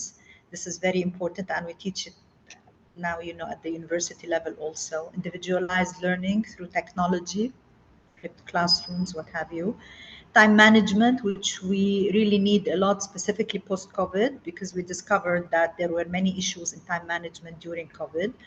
Taking ownership, really feeling that this class is mine and I have to create rules, therefore I abide by them. Autonomous learners. In the American education, sometimes people blame us for, you know, being very chaotic with students and so on, and they give credit to the French system for autonomy. But actually what Dina talked about is wonderful. Independent, autonomous learners who can manage their time. And then, of course, something that we're going to talk about a lot, because it is in the repository, connecting learning to real life to make sense that we are not learning just for learning's sake. And the importance of assessment, be it formative, you know, to discover very early on certain misconceptions and deal with them. Basically, this is great. So maybe open the floor for questions at the end of the third presentation. So just keep this in mind. The second presenter is Sho Niklawi. Can you please share your screen, Dr. Sho?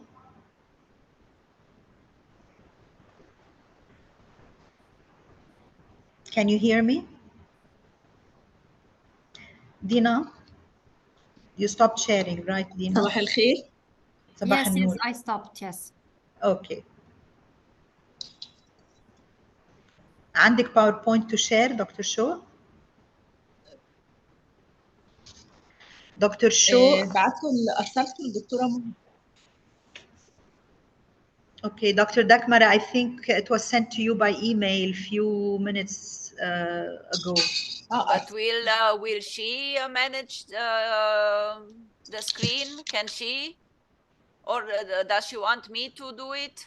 I think we need to do it. I don't think she can share the screen. يا ريت حضرتك تشاركيها. Okay. Sorry? Yes?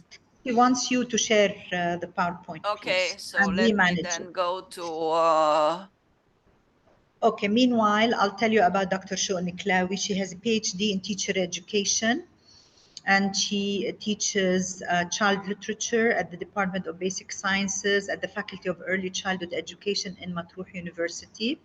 She's going to talk about flexible learning environment, her experience of how she created virtual theater to encourage literacy and life skills and communication and connecting learning to life for young students. It's a very interesting practice, and she has two parents that will talk briefly about the experience of their children, because parents were involved with their children in this virtual Sorry, I don't have her presentation.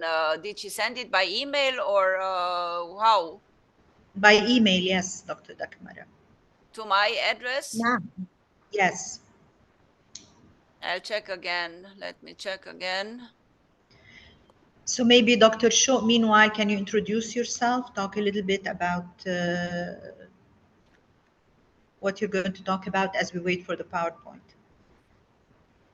Dr. Sho, just, 15 minutes ago or half an hour ago. مساء الخير. مساء الخير على حضراتكم جميعا. طبعا أنا سعيدة جدا إن أنا جزء من التجربة الثرية دي. بشكر اليونسكو وكل القائمين على هذا العمل الرائع المفيد للمجتمع بشكل عام. التجربة بتاعتي النهاردة هي أزمة معسكر، وهي مسرحية افتراضية. يمكن فكرت في الموضوع مع وجود عندما مررنا جميعا بأزمة كورونا. حاولت نخرج أو نحول المحنة اللي مرينا بيها إلى منحة. إزاي مجال عملي يمكن كمدرس أدب طفل بكلية التربية للطفولة المبكرة جامعة مطروح وتعاملي السابق مع الأطفال كمعلمة بوزارة التربية والتعليم، ده خلى عندي شغف إن أوصل للأطفال في بيوتهم خلال تلك الأزمة. مش بس إن أنا أوصل للأطفال داخل بيوتهم، يمكن ده ممكن يكون صعب إذا كانوا من أماكن أو من مكان واحد، فما بال الجميع إذا كان هؤلاء الأطفال من أماكن متفرقة في الوطن العربي، من دول عدة زي سوريا، عمان، الإمارات، مصر، المغرب. يمكن بحكم خبرتي أو اتصالي ببعض الشخصيات المسرحية في تلك الدول، قدرت أن أتواصل معهم وأحاول أقنعهم باشتراك أطفالهم معايا في تلك التجربة. فعلا رحب أولياء الأمور، والتجربة والاقتراح لاقى استحسان كبير لدى أولياء الأمور، وبدأنا نشتغل عليه. Sorry? It's on the screen. It should be.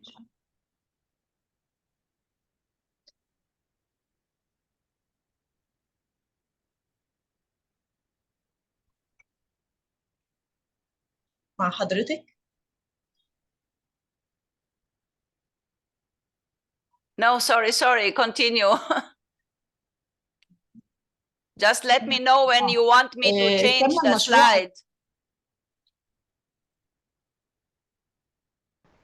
تمام، حاضر. تم المشروع على مدار شهرين تقريبا، حينما فكرت في أن أصنع تجربة مسرحية مغايرة مختلفة. طبعا كل تجاربنا على المسرح أنه فعل حي يمثل على خشبة المسرح، جمهور أو مشاهد وملقي وممثل على خشبة العرض. لكن في التجربة بتاعتنا كانت تجربة مغايرة عبر تطبيق برنامج زوم لانتشال الأطفال، أو كان هدفي الأساسي انتشال الأطفال من حالة العزلة أثناء جائحة كورونا. فكرت في كتابة النص واخترت له اسما هو أزمة في المعسكر، يدور حول أطفال من دول عربية في معسكر كشفي بإحدى الدول، ثم يكتشفون أن هناك عدوا قادم يتساءلون عنه وعن طبيعته، يفكرون في مواجهته، إزاي يقدروا يقاوموا هذا العدو. في أثناء تفكيرهم في المقاومة بيكتشفوا أن العدو ده هو فيروس كورونا.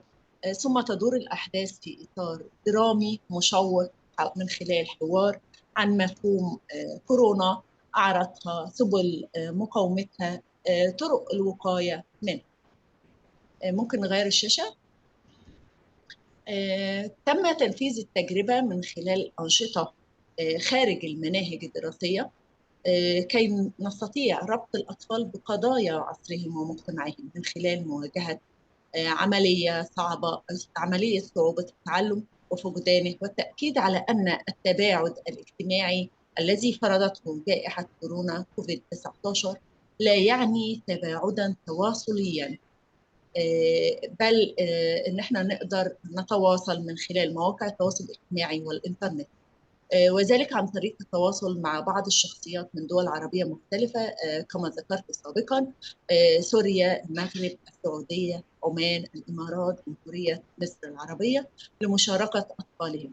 بالفعل تم الترحيب من قبل أولياء الأمور، ونجحت التجربة في الوصول إلى أطفال من أماكن مختلفة والتفاعل فيما بينهم من خلال تطبيقين، كان معايا تطبيق زوم وتطبيق الواتساب.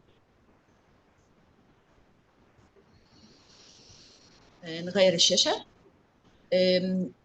لاحظت ولمست ردة فعل أولياء الأمور، وبعضهم بالمناسبة كانوا من الكتاب والمخرجين المسرحيين الذين أثنوا على التجربة وتعاملوا معها بقدر عالي من الشغف. كان عندهم شغف وفضول، حتى إنهم كانوا بيحضروا معنا بعض اللقاءات. الذي ألهمني لاختيار الممارسة وتطبيقها هو الإحساس بفقدان الشغف الذي نجم عن حالة العزلة من أثر جائحة كورونا، اللي ممكن يؤدي بنا أو تؤدي بنا تلك العزلة إلى شعور بالاكتئاب. كما ذكرت تواصلت مع أولياء الأمور وبدأنا في تطبيق التجربة. أعتقد أن هذه الممارسة واعدة كونها كانت مغايرة، خرجت عن الإطار التقليدي، لم تكتفي بالتطبيق على أطفال مدرسة أو مؤسسة تعليمية واحدة، بل جمعت أطفال من دول عدة وخلقت نوعاً من التواصل وعمقت الإحساس بالانتماء، كما عالجت مشكلة فقدان التعلم من خلال خلق بيئة تعليمية افتراضية وحية في وقت ذاته. جمعت تلك التجربة بين حيوية المسرح ووصفه فناً تواصلياً وشغف الأطفال بالتكنولوجيا. كلنا ندرك مدى شغف هؤلاء الأطفال أو أطفال الجيل الحالي بالتكنولوجيا. فعملت حاولت أعمل مزج ما بين المسرح الحي وبين شغفهم وحبهم للتكنولوجيا من خلال التواصل عبر وسيط تكنولوجي. نغير الشاشة.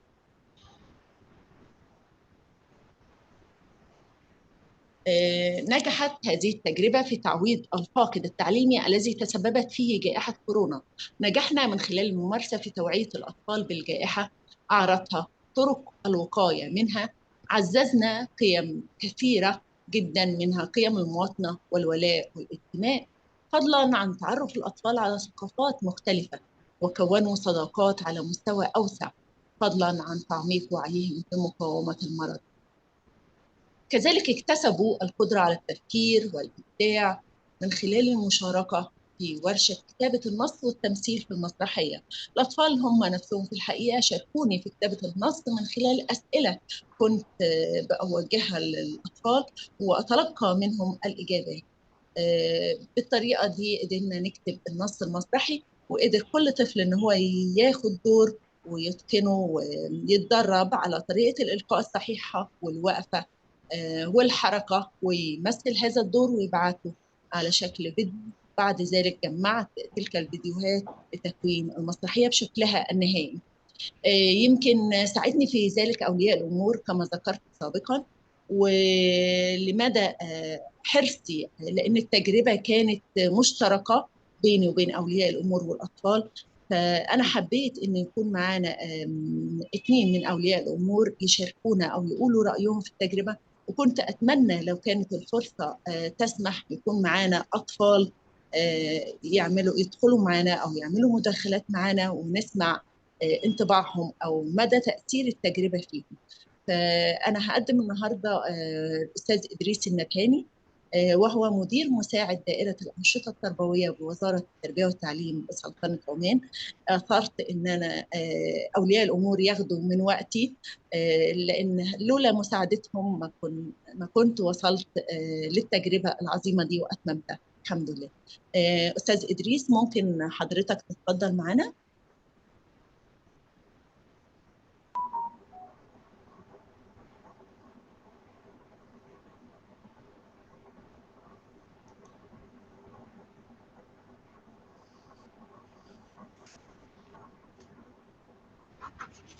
أستاذ إدريس. أستاذ إدريس حضرتك موجود؟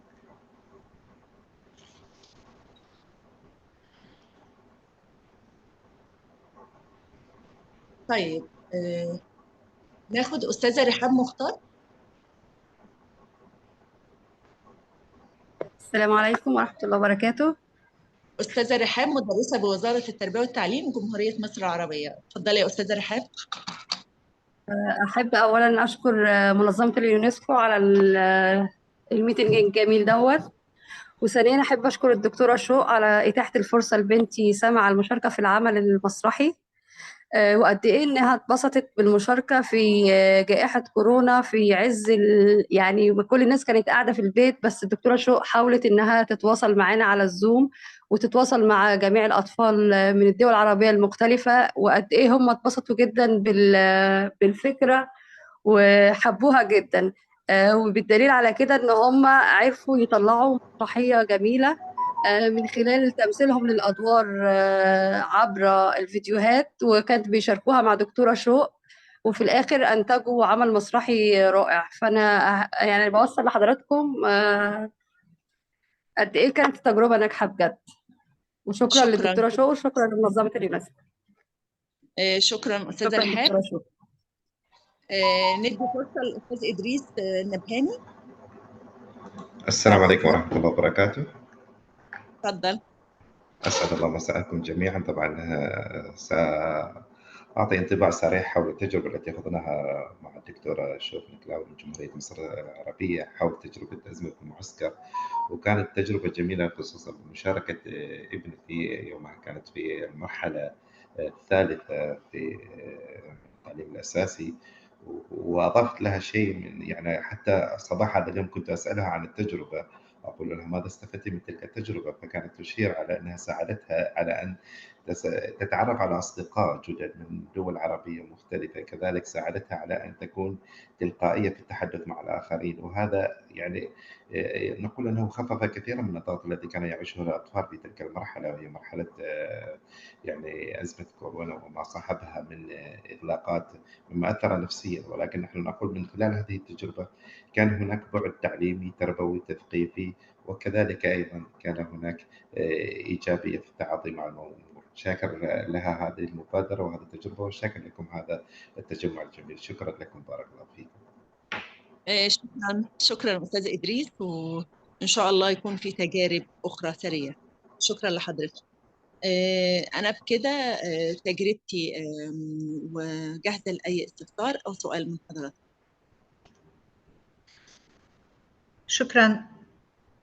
شكرا دكتورة شو. أنا حلخص بسريع. I will summarize in English.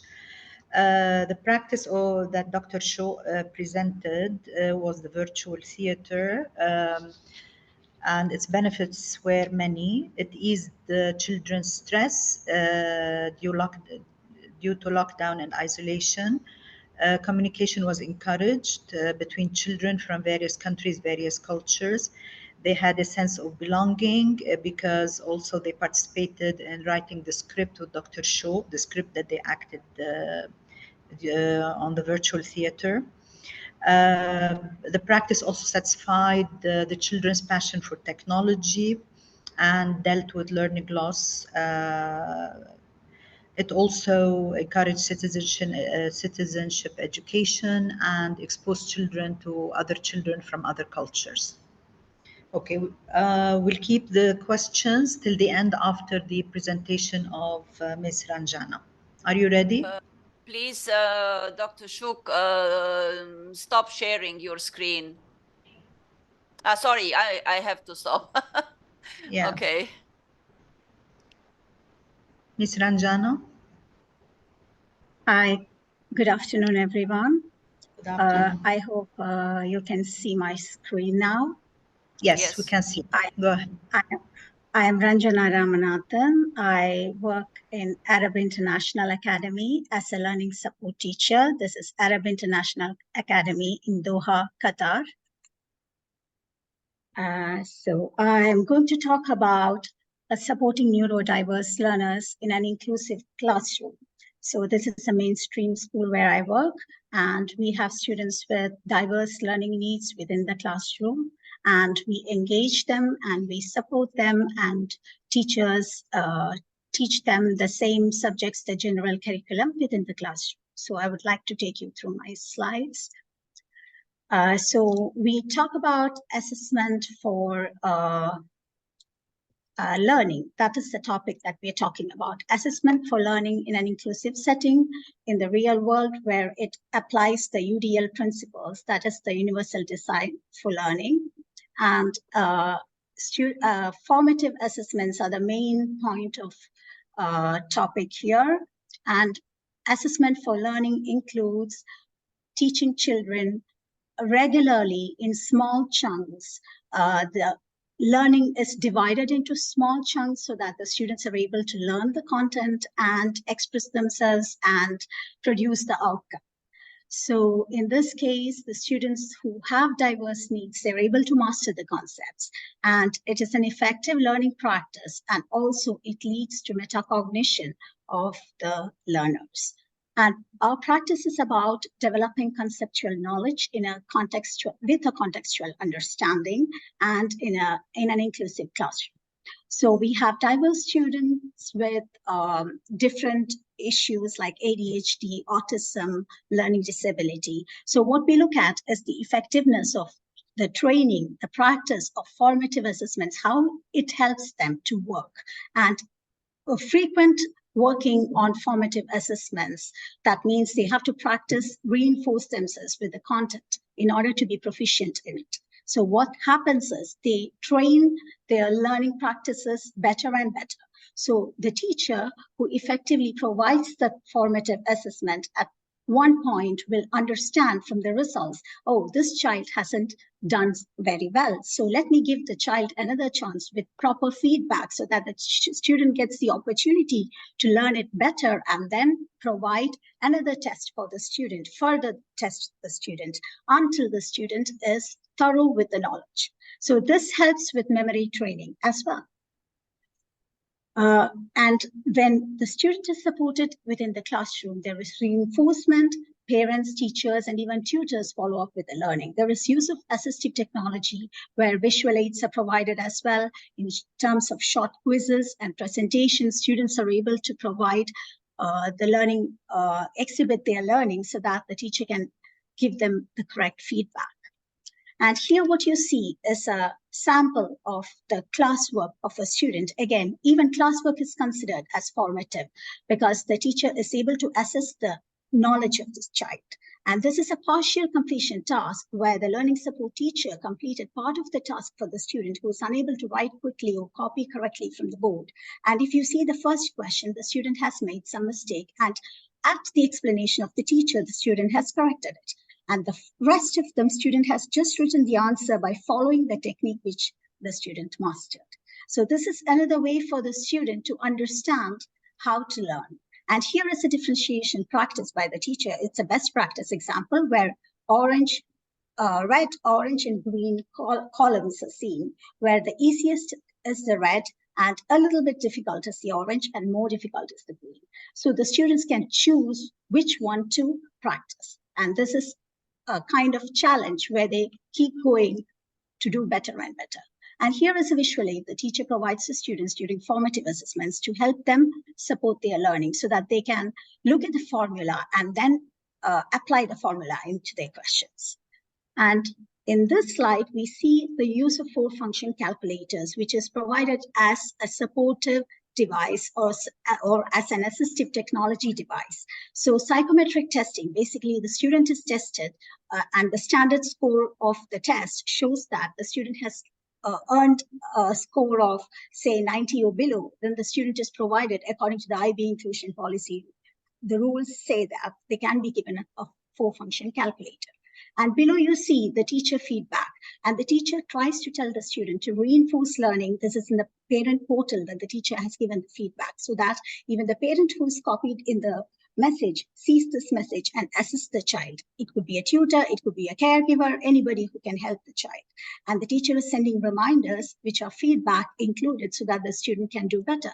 And here is a teacher unit plan where the teacher includes differentiation, which is part of the learning process. So different students, they are able to engage within the same classroom and access the same topics as the rest.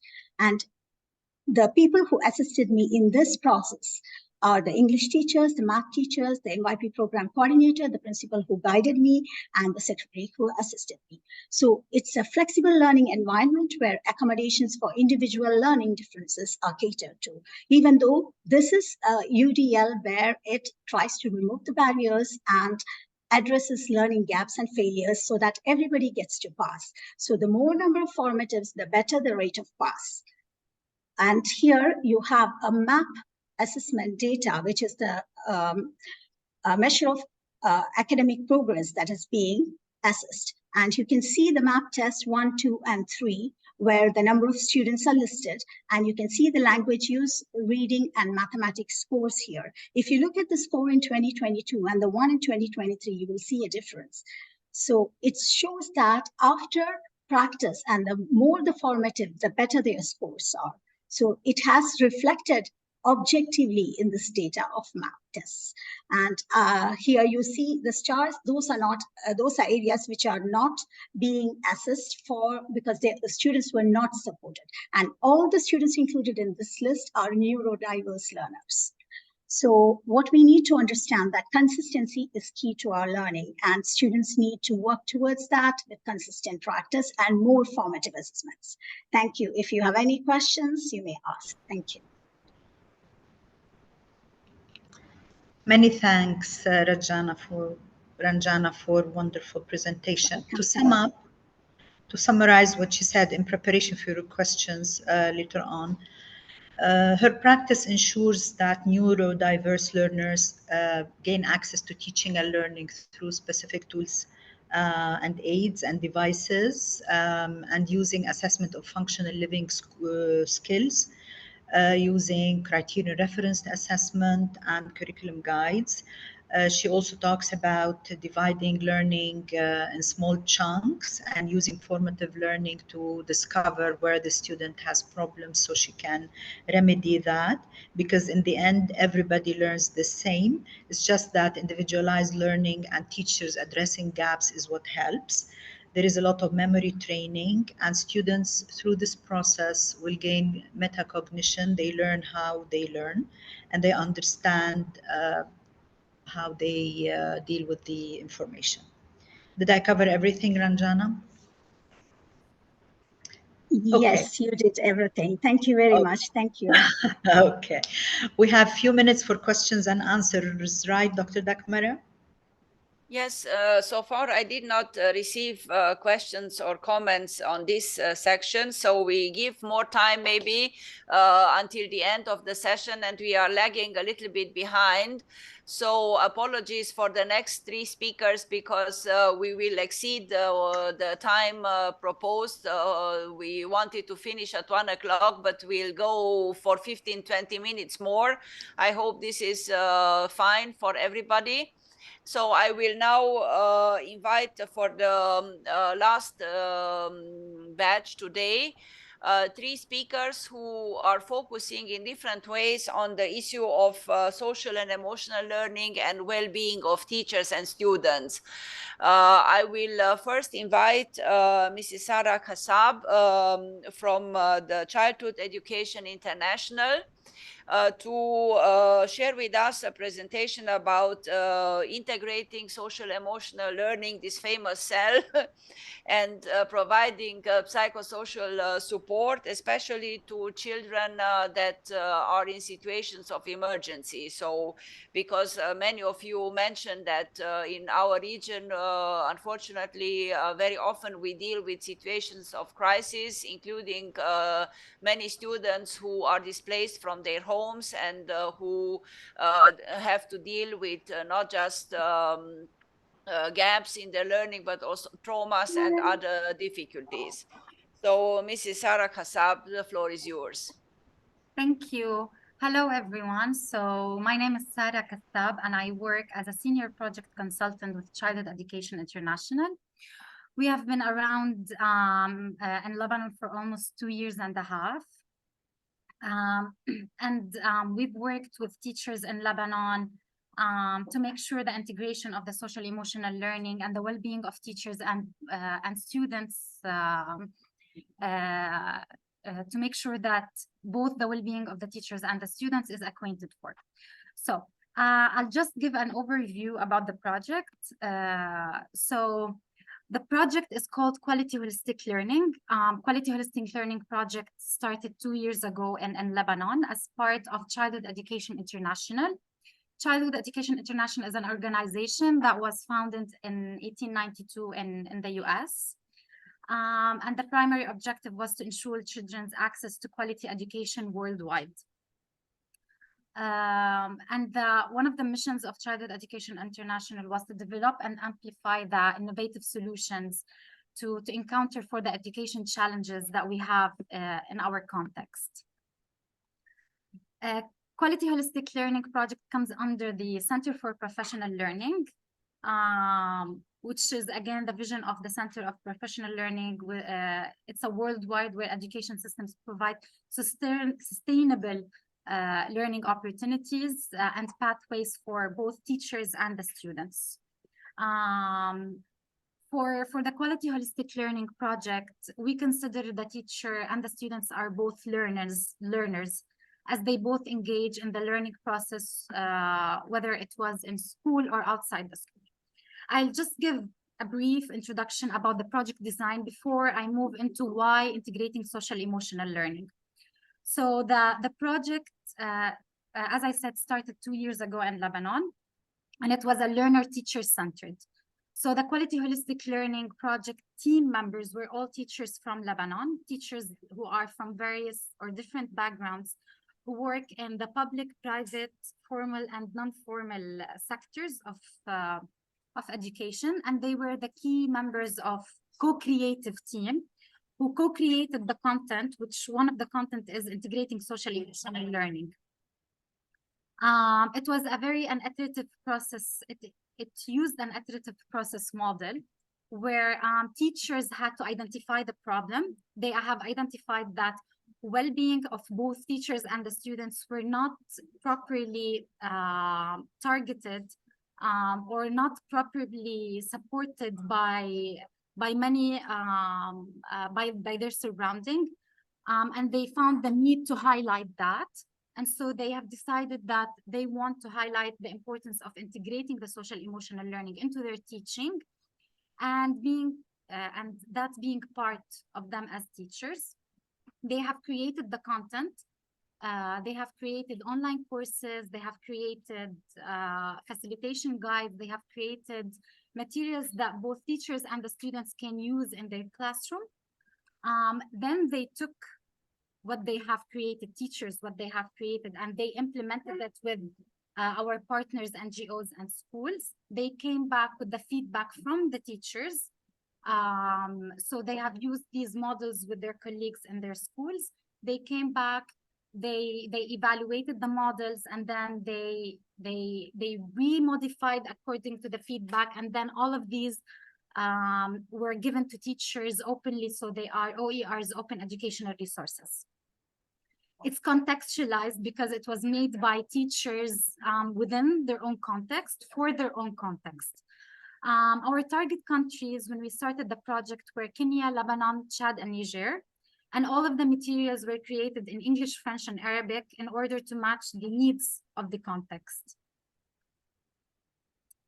As we have been interacting as a team and with other teachers in the area, we made sure that there are important values like leadership, inclusion, love, well-being, assets, growth, community safety. So all of these were integrated within the model that was used with the teachers in order to make sure that when the teachers are developing or they're finding solutions for their problems, the same is being, they have been replicating the same with other teachers in their own community.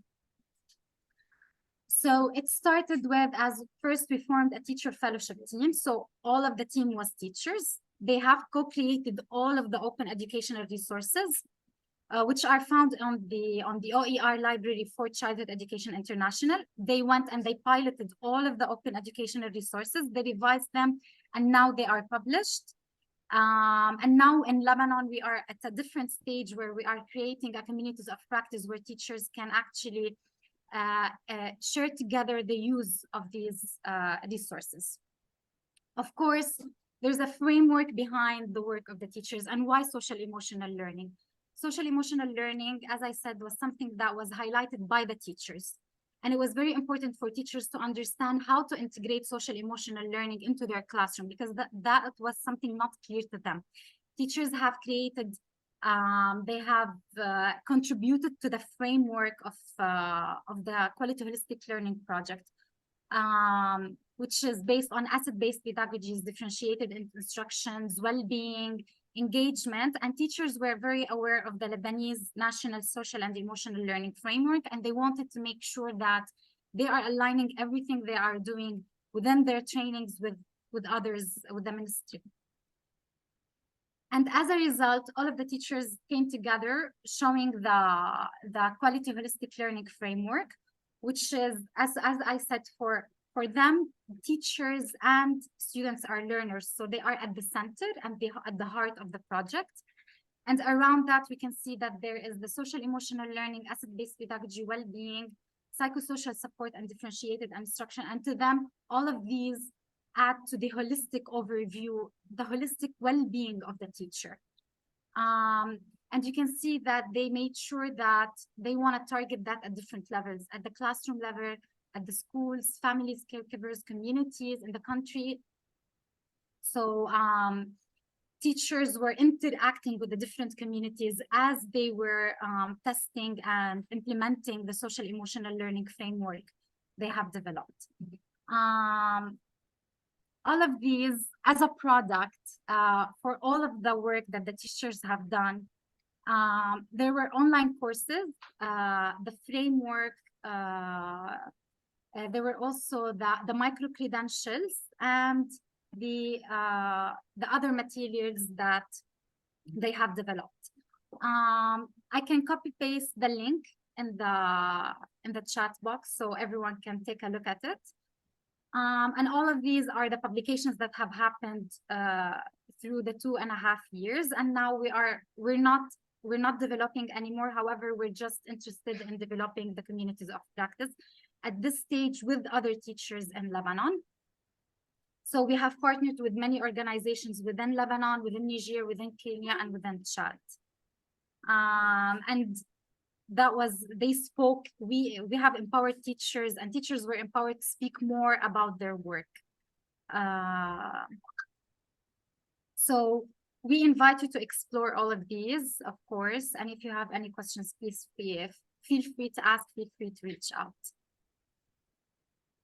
Shukran very much, Mrs. Sarah Hassab. Please stop sharing your screen.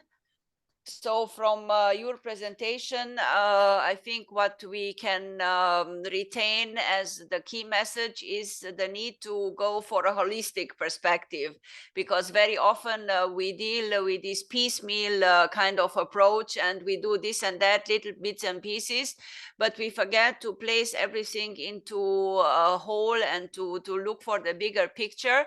Then, of course, what you mentioned about involving teachers in developing materials, in developing products, in thinking about how to integrate social emotional learning and to be co-creators of those materials is also very important. You also mentioned about the importance of identifying the problems, because sometimes we are not aware of the problems that teachers or students experience and how CEL can be useful. And of course, you talked about contextualizing and giving feedback on what is happening. And I think this is a key message from many of the presentations today, that we need to give mutual feedback on what we are doing so that we can be sure that what we put in place, what we produce as products makes sense and can really help those who need to learn, both teachers and students, as you rightly mentioned. So shukran. And we'll invite now Mrs. Susan Tota from Palestine to tell us more about another dimension of well-being, of student and teacher well-being, because so far we talked more about the spiritual food, but both students, teachers, they need real food, yeah, and healthy eating and physical activity. So Mrs. Susan Tota, the floor is yours. مرحبا للجميع. حابة في البداية أشكر اليونسكو على هاي المبادرة الرائعة، إن أعطتنا فرصة لكل الدول إنها تعرض المبادرات. بس لحظة بس أعرض السكرين.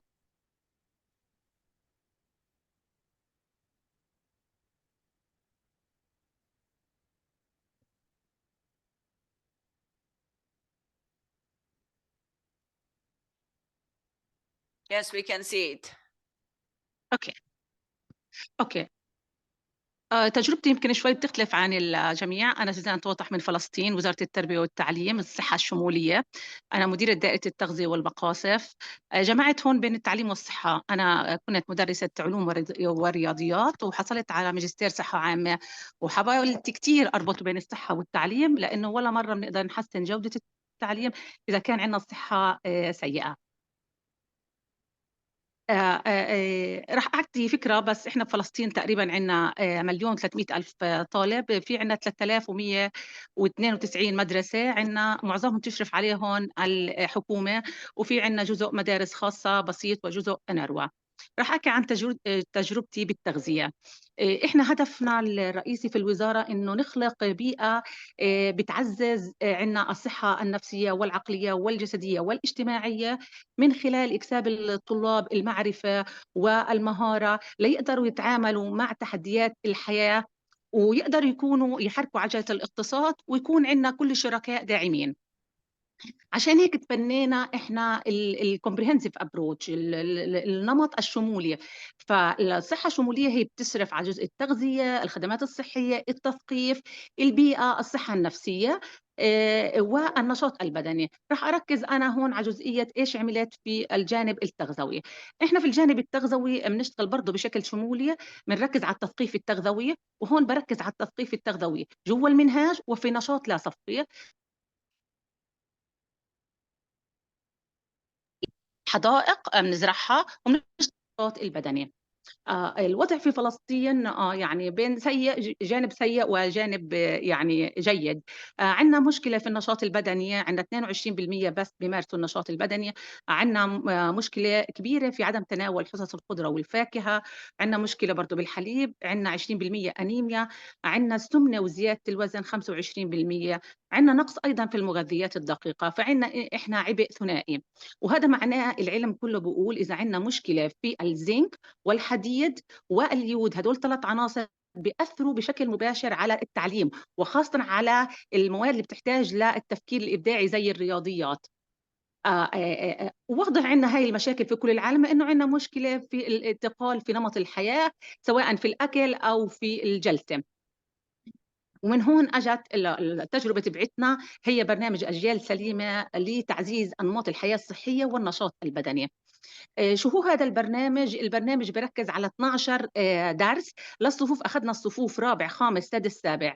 في كل مرحلة في عنا مجموعة معارف لازم ياخدها، وبنكبر مع الطالب في كل صف، بنصير نطور هاي المعرفة بحيث بنعطيه إشي أكبر مناسب للفئة العمرية. ليه هذا الموضوع مهم؟ هذا الموضوع هو جزء طبعا من أهداف التنمية المستدامة، طبعا ال SDG 2 وال SDG 3 وال SDG 4. هذا إذا اشتغلنا منيح عليه. كانت تجربتي إحنا بنحسن في أنماط التغذية في موضوع تناول الخضرة والفاكهة، لأنه هي فيها الفيتامينات اللي بتأثر على النمو العقلي. اشتغلنا على النشاط البدني كمان، على النظام الغذائي المتوازن، كيف يحضر سناك صحية، معدل الجلوس كمان على التلفاز، قد ايه بيشرب مية. وهذا كله راح يأثر بشكل دايركت على جودة التعليم، وحتى على العبء على الدولة في التقليل من الأمراض المزمنة. كيف طبقنا هذا البرنامج؟ طبقناه من خلال 4 استراتيجيات. عندنا استراتيجية التعلم، وكان هو تعلم نشط، تعلم باللعب، 12 درس موجودين عندنا في المنهاج، لكن أعطيناهم للمعلم يعطيهم كيف يعطيهم بطريقة تعلم نشط وتعزيز المهارات الحياتية. اشتغلنا على البيرنتس عشان يكونوا والتيشر يكونوا هن الموديل، وهون التعلم بالنمذجة. واشتغلنا على ضامنين المقاصف المدرسية، علمناهم شو معنى الحصة الغذائية، وكتير غيرنا في البدائل المعروضة في المقصف. وكمان أعطينا TOT لكل اللي بيشتغل، للمعلمين، للمرشد، لموظف الصحة. فهي 12 درس عندنا. 12 درس المعلم هو ميسر، عنده 5 دقائق يعطي يوضح، و30 بتكون هي من حصة الطالب. عندنا 40 دقيقة الحصة. طبعا ال 12 درس عن إيش بيحكوا؟ درس عن نشاط، درس عن أهمية الإفطار، عن الهيلثي سناكس، عن الحصص، حتى الحصة الغذائية قد ايه كميات الحصص أعطينا للطالب، عن شرب المي، كل هذه، على القيمة التغذوية، على الفود جروبس. هذا كله موجود في المنهاج. كل أستاذ بحط وكل مدرسة بتحط خطة الدروس. هذه جزء أنا اقتطعتها من خطة الدروس. شو هو الدرس، شو الهدف منه، شو الأداة اللي بده يستخدمها، هو بده يستخدم كارتات الطعام ولا بده يستخدم الفود كاونتر، هلا رح نشوف بعض الرسومات، ولا بده يستخدم دفتر ماذا أكلت، وفي أي حصة بده يستخدمها. كمان عملنا خلينا البيرنتس انكلود، لأن أنا بدي البيئة برا المدرسة داعمة. كانوا يجوا يحضروا معنا الآباء بعض الدروس، وهم مشاركين أيضا أعضاء في اللجنة الصحية، وكانوا يعملوا بعض الأنشطة اللاصقية زي مسابقات تغذية بين الآباء على أفضل صحن سلطة وهكذا. والأهالي اللي ما كانوا يجوا، إحنا كنا نوزع نشرة بتروح لكل الأهالي عن الموضوع اللي كنا نحكي عنه. هذا جزء طبعا من البيرنتس وركشوب. التدخل الثالث إنه إحنا سيطرنا زي حكيت على المقصف، على شغلتين، سيطرنا على المقصف وسيطرنا كمان على الطالب شو بيجيب في اللانش بوكس. أطلقنا شيء اسمه استراحة الإفطار بين الحصة الأولى والثانية. كل الطلاب على مقاعد الدراسة بطولوا بيفطروا، بيجيبوا اللانش بوكس، علمناهم شو يحطوا باللانش بوكس ومنتابع شو بيجيبوا. لازم تكون حصة خضرة وحصة نشويات وحصة بروتين، وكل يوم في رسالة عم تنعطى خلال عم باكل الطفل. هاي جزء ايش عم بيجيبوا في اللانش وكيف عم باكلوا. هذا جزء ايش كنا نعرض في المقاصف المدرسية بدائل تغذوية. الاستراتيجيه الرابعه هون تي او تي، دربنا الكل، مدراء المدارس، المرشدين، الاباء، الكل تدرب والكل فهم شو هو البرنامج، وكل واحد كان له جزئيه عشان يشارك فيها. الحلو في هذا البرنامج احنا عززنا الشراكه مع المجتمع المحلي، مع الان جي اوز، مع البلديات، مع الجامعات. حتى طلاب الجامعات كانوا لما بدهم يجوا يثقفوا او يعززوا خاصه طلاب التغذيه يجوا يحكوا عن نفس الموضوع، فالجميع كان شريك. يمكن الشريك الاساسي عندنا الجامعه الامريكيه في بيروت، لانهم هن الدكتوره كارلا هن اللي صاغوا المواد التثقيفيه، وهي بالشراكه مع 5 دول عربيه، ويمكن كانت فلسطين السباقه في النتائج. في النهايه احنا من سنتين الجامعه الامريكيه بالشراكه معنا طورنا منصه تعليمية، كمان الأهل بدخلوا من بيتهم. هذه الأنشطة اللا صفية، كل الطلاب والأهالي بدخلوا من البيت. هذه ألعاب 15 فيديو 12 فيديو، كل فيديو عن درس. بدخل بيحضر الفيديو كاريكاتير، وبعدين بيروح للعبة، وبعدين بيروح بيعمل إشي هيلثي، إشي انتر اكتيف مع الأهل، زي سموذي، زي بيحضروا مع بعض وجبة مع بعض. فكتير حلوة هاي المنصة وأنا بقدر أشارككم إياها. عملنا بعدين دراسة لنتأكد مين الأثر على الطلاب. أخذنا 12 مدرسة إحنا اشتغلنا فيهم و12 مدرسة ما اشتغلنا فيهم. وزعنا استمارة قبلية واستمارة بعدية. واضح إنه المين النولج تغير في المدارس الانترفنشن من 8 إلى 11، وما تغيرش في المدارس اللي إحنا ما اشتغلنا فيها. حتى توجهات الطلاب كانت أفضل، ارتفعت عنا. بالنسبة للسلوكيات التغذوية لاحظنا كتير فارق في موضوع الإفطار، طبعا أكثر بمرتين. تناول الخضرة والفاكهة برضو ارتفع أكثر بمرتين. موضوع السوفت درينك صراحة مش كتير تأثر. موضوع المايك كمان أكثر بمرتين. في موضوع الفيزيكال اكتيفيتي صراحه ما كان في تغيير على موضوع انهم بيمارسوا على الاقل 3 ايام في الاسبوع، بس تغير شوي بنسبه 30% معدل الجلوس على الهواتف او على الكمبيوتر. هون أخذنا بالنسبة للجندر لاحظنا إنه البنات هن أكثر بتناولوا أكل صحي وبيجيبوه على المدرسة، بس هن أقل حظاً إنهم يعملوا فيزيكال اكتيفيتي، وهي طبيعة الكالتشر والمناطق صراحة اللي بتسمح دائما البنت أكثر بتقعد في البيت مع الطالب، الطفل الذكر عم بيتحرك أكثر. تأثير الوالدين لاحظنا إنه 70% Yes, من please, can الأهالي. you wrap up in 1 minute? Sorry, can you Okay. wrap up in 1 Okay, minute? I will finish. 70% من الأهالي شجعوا أولادهم صاروا ياخذوا أكثر مرتين. الكونكلوجن إنه هذا لازم يشمل كل الصفوف، كل الأعمار. هون جزء بس صور من الحصص الصفية، هذا العداد، الفود كاردز، التجارب، كيف الطلاب كانوا يشتغلوا بالصف، الهيلث بريكفاست. اوكي، بير تو بير، سكول جاردن، زرعنا الحدائق، هون لونا الارضيات، وهون الموديلينج من المدراء.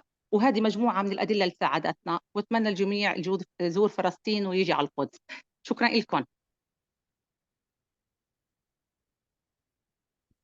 Shukran very much, Mrs. Susan Tota. Thank you for this inspiring presentation. We've probably very often think that things are granted, you know, we know how to eat and what to eat and what are the portions and what is healthy and what not, but it's not that evident. So you, I think, raised awareness on the need to include also such dimensions in the curriculum, and you showed us how to do it, how to train also teachers. So very grateful for this very inspiring presentation. And now, last but not least, and sorry for making you waiting, Mrs. Samani Atili from Jordan, who will also share a presentation about SEL, about social emotional learning, and teacher learner mental health. So the floor is yours. Thank you very much, Dr. Mara. First of all, خليني أشكر اليونسكو لهاي الفرصة، بإتاحة هاي الفرصة يعني نخلي شغلنا واضح أمام مجموعة كبيرة من الخبراء.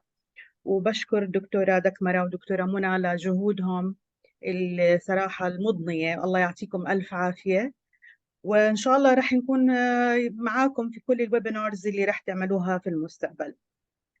خليني أبدأ البرزنتيشن تبعنا. أنا مؤسسة لشركة غير ربحية في الأردن اسمها أمنيات. في أمنيات إحنا رؤيتنا إنه تكون الصحة النفسية والمرونة العاطفية جزء من الحياة لكل طفل، سواء كان في المنزل، في المدرسة، أو في المجتمع، وعلى هذا الأساس إحنا بنحاول إنه نشتغل. طبعا كل الخبراء اللي معانا أكيد بيعرفوا هاي الحقيقة المثبتة الآن أصبحت. البحث العلمي بيشير إنه تطوير الذكاء الانفعالي والمهارات الاجتماعية ليس أقل أهمية من التعلم المعرفي الأكاديمي، ويمكن دكتورة دكمرة أكدت على هذا الكلام، دكتورة منى أكدوا على هذا الكلام خلال كل العروض السابقة، بل إنه بيشبهه لأنه قابل للتطور مع مرور الزمن. يعني المهارات اللي في الSEL في Social Emotional Skills هي مهارات يمكن تطويرها كما هي مهارات القراءة واللغة، كما هي مهارات الرياضيات، والحاجة لها ليست فقط كما هي الحاجة الأكاديمية، وإنما بيحتاجها الإنسان في عمره، سواء كان في الناحية الشخصية أو في الناحية المهنية، لمواجهة المواقف والتعامل معها، سواء كان العمر لطلبة أو مراهقين أو حتى بالغين. ليش بدنا نشتغل على الSEL أو تطوير المهارات الانفعالية الاجتماعية؟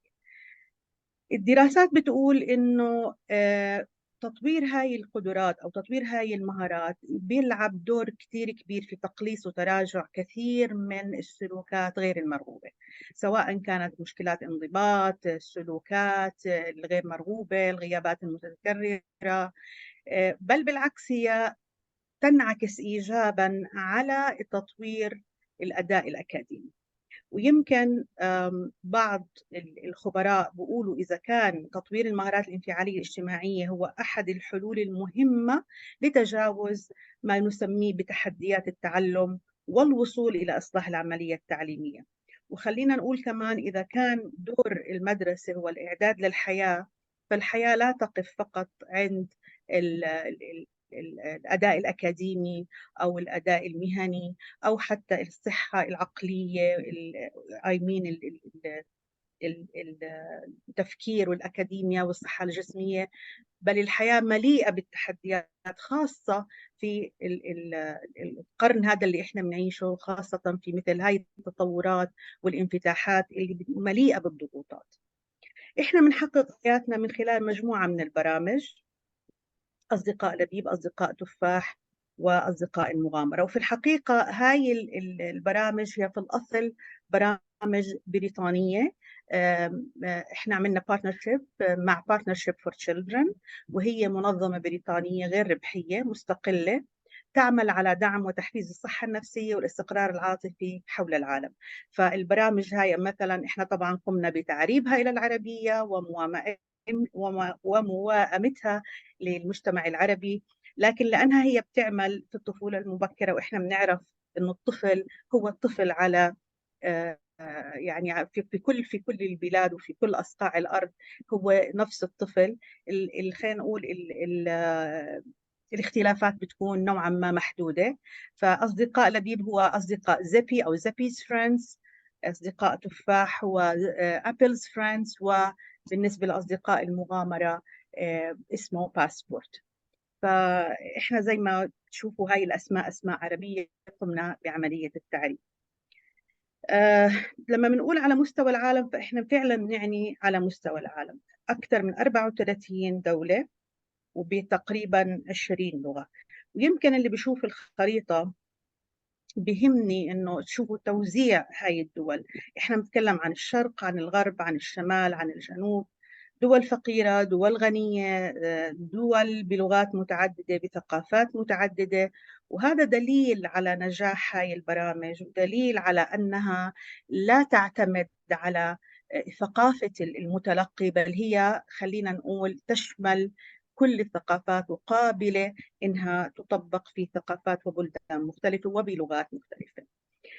خليني أعطيكم بس نبذة بسيطة عن برنامج أصدقاء لبيب على سبيل المثال، اللي هو إحنا قلنا زبي's friends. أصدقاء لبيب هو برنامج مدرسي يطبق خلال 24 أسبوع يعني إحنا بنتكلم عن عام دراسي كامل. الهدف الرئيسي من هذا البرنامج هو تطوير مهارات التكيف، والتكيف المقصود فيه إنه الطفل يستطيع إنه يلاقي طرق إيجابية للتعامل مع المشكلات والمواقف اليومية الصعبة.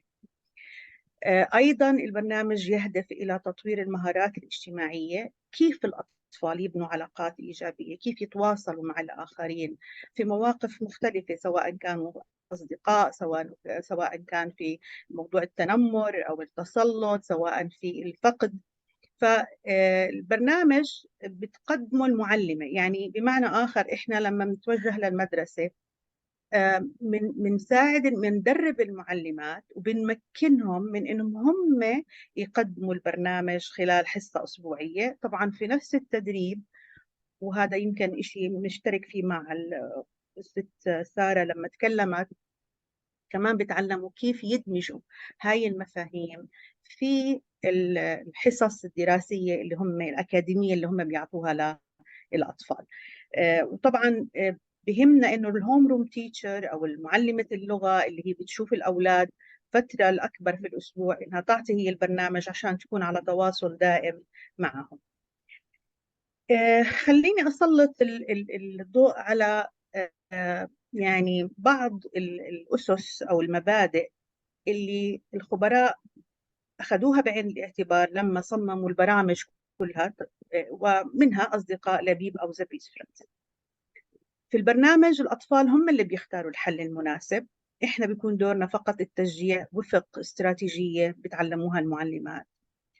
تعزيز المهارات الإيجابية للتكيف، لأنه إحنا بنعرف إنه التكيف قد يكون سلبي وقد يكون إيجابي، وبالتالي إحنا بنساعد الأطفال إنهم يعززوا المهارات الإيجابية. التكرار والاستمرار مهمين لحدوث التعلم. البرنامج يعتمد اعتماد كلي على مشاركة الأطفال، يعني خلينا نقول إنه الفاسيليتيتر هي المعلمة، هي بتسمع أكثر، بتشجعهم إنهم يتكلموا أكثر. اللعب، الأدوار، كل هذا بيكون الأطفال هم اللي بيقوموا فيه. طبعا البرنامج كما نعلم إنه السياق اللي تقدم فيه المعلومة مهم بقدر ما هي مهمة المعلومة. فإحنا بنقدم البرنامج من خلال مجموعة قصصية متسلسلة. الأطفال اللي في القصص هاي من نفس أعمار الأطفال اللي بياخذوا البرنامج، وهم ليسوا أطفال مثاليين، يعني هم بمرقوا بكل المشكلات والصعوبات والضغوطات والتوترات اللي بمر فيها الأطفال اللي بياخذوا البرنامج، وبيخطئوا أحيانا نفس الأخطاء اللي بيخطئوها الأطفال. وبالتالي السياق اللي بتطرح فيه المهارات هو سياق طبيعي وواقعي ومرتبط بحياة الطفل ومشكلاته. خلينا أقول حوالي 98% من المعلمات اللي طبقوا برامجنا بيقولوا إحنا صرنا نسمع للأطفال أكثر، لأنه صرنا نشوف إنه في جوانب أخرى للطفل، غير إنه بيعرف يكتب الحرف، غير إنه بيعرف يقرأ المقطوعة، غير إنه بيعرف يجاوب السؤال. صرنا نعرف إنه هو بيغار وإنه بيتوتر وإنه بيقلق وإنه هو بيكون حزين لأمر صار معاه أو لتغير حدث في حياته. فبدأوا يشوفوا جوانب أخرى وجدانية مرتبطة بحياة الطفل ما كانوا أول يشوفوها لما بنركز على الجانب الأكاديمي. الأطفال هم اللي بيقيموا نجاحهم، هم اللي بيقولوا إحنا وين كنا وشو صرنا، شو المهارات اللي إحنا أخذناها تعلمناها من بعض مش بس من البرنامج. وزي ما قلنا الأطفال بيساعدوا بعضهم البعض. مثلا على سبيل المثال في الوحدة الأولى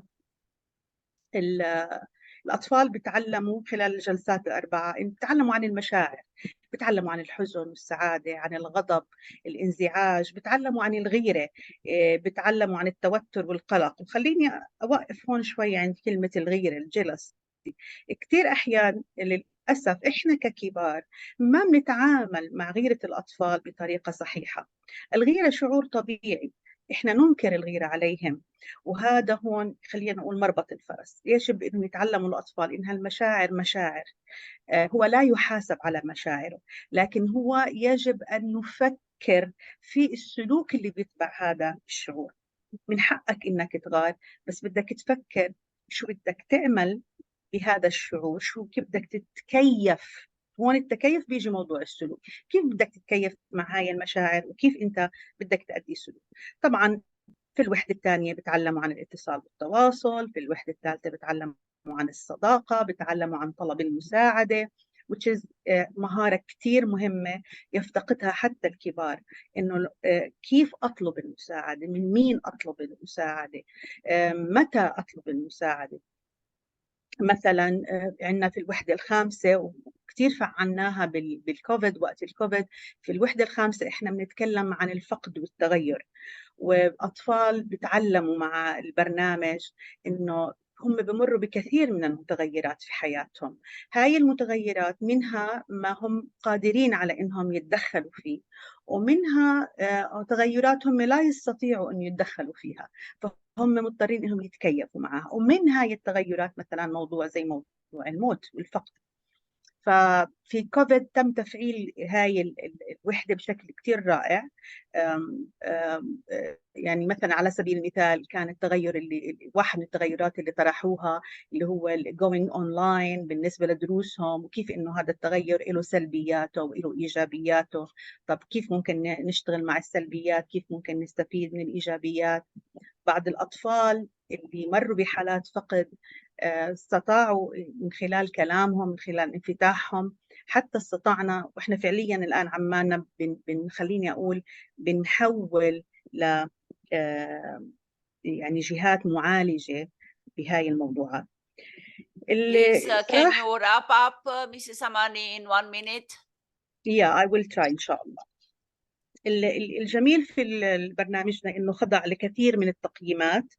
هاي كانت من أكبر التقييمات، كانت عبارة عن رسائل دكتوراه بشكل كبير، والدراسات كانت كلها على مستوى العالم، سنغافورة، تشاينا، برازيل، إيرلندا، طبعا اليوك. وكان في عندنا كمان إحنا طبعا هاي وحدة من أو خلينا نقول نشمل بعض النتائج الدراسات، يمكن أمامكم عشان تقرأوها. للأسف أنا كنت متخيلة إنه ممكن يكون معنا وقت زيادة زي ما دكتورة دكمرة قالت لنا، بس يبدو إنه لا أنا اللي انهك شوية تايت الوقت. الجميل في الموضوع إنه كمان كان في عنا تقييم على مستوى الوطن العربي عندنا هون في الأردن في جامعة اليرموك، قدمتها الدكتورة هبة طهراوي، واللي أكدت على فعالية وكفاءة البرنامج. وإحنا الآن بصدد برضو إعداد دراسة في المملكة العربية السعودية في أثر البرنامج على تطور المهارات الانفعالية والاجتماعية للأطفال. شركائنا في النجاح مجموعة من المدارس الخاصة طبق فيها البرنامج أو طبقت فيها البرامج، والحمد لله رب العالمين إحنا في كل سنة بنعمل تقييم لكل مدرسة وبنحصل على نتائج أكثر من مشجعة. أجمل ما في الموضوع إنه البرنامج موجه بطريقة بنائية وقائية وعلاجية. إحنا ما بنعالج، لكن إحنا فعلا بنحول إلى يعني مختصين. شكرا انكم كنتوا معي في هالدقائق المعدودة، وانا بحب اني اسمع اسئلتكم وتعرفوا اكثر عن البرنامج. شكرا لك. Shukran, Mrs. Samani, and I apologize because I had to interfere, okay. But we are running late, and it's also for our interpreters because they have also some other tasks. But I think it's also for all of us an endurance kind of test because we stayed together for more than 2 hours, which is really an achievement per se. So thank you all for this wonderful discussion. I want just to go back to what Mrs. Attili said in her speech about dealing with emotional social issues, that they may be also answers to academic achievement or vehicles to enhance academic achievement, which we should bear in mind. And then, of course, she talked about the principles of such a program. And I think this is very important to think of what we base our approach on. So what is underlying our approach? What are our principles, our guiding ideas for this approach? And she talked about assessing what we are doing, so being sure that we are on the right track and that results are there, like also the previous presentation mentioned, and about the partnerships in this endeavor to deal with social emotional learning, which is important for both teachers, learners, and for all of us in the end. So shukran jazilan. And with this, I don't want to take more time. Just in 2 minutes, I want to wrap up. First, I want to remember that tomorrow there will be a meeting on Arabic literacy, also based on the repository, but it's a more closed meeting. However, many colleagues, I see in the chat that they expressed the desire to attend, so Dr. Muna will take care of that. Then the next meeting for us all, an open meeting, will be on the 24th of October. We'll announce it on time. I'll organize this with Dr. Muna as soon as possible about digital transformation of education. And I can ensure that it's going to be a very interesting meeting. What you all said today, I think will leave us with some key messages. First of all, why you chose these practices, why you chose this endeavor, what are the rationales, your reasons, what problems did you tackle, did you try to solve? So I think this is a key message. We have to think about the whys, why we are doing certain things, why we're choosing certain practices. Then a lot of you talked about the need for structure. Give students a structured program, a structured approach. And we were exposed to different ways of structuring such approaches. Then about collaboration. We can do a lot ourselves, but we are better if we deal with others, if we involve others, if we create these communities of action, of practice. Then about how to link academic achievement with real life, because I think this is a challenge all of us try to tackle, to cope with. And finally, how to not just promote the idea of reflective teachers, of reflective practitioners, but also of reflective learners. A lot of you talked about these metacognitive skills, about reflecting on how we learn, and this is valid for both students and teachers and for all of us.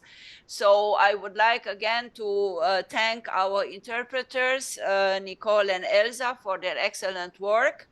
To our colleague Eli, who is providing the technical support and who provide us with links. And I worked with him even at 12 o'clock at night to make sure that everybody has links, and he's starting at 6 o'clock in the morning.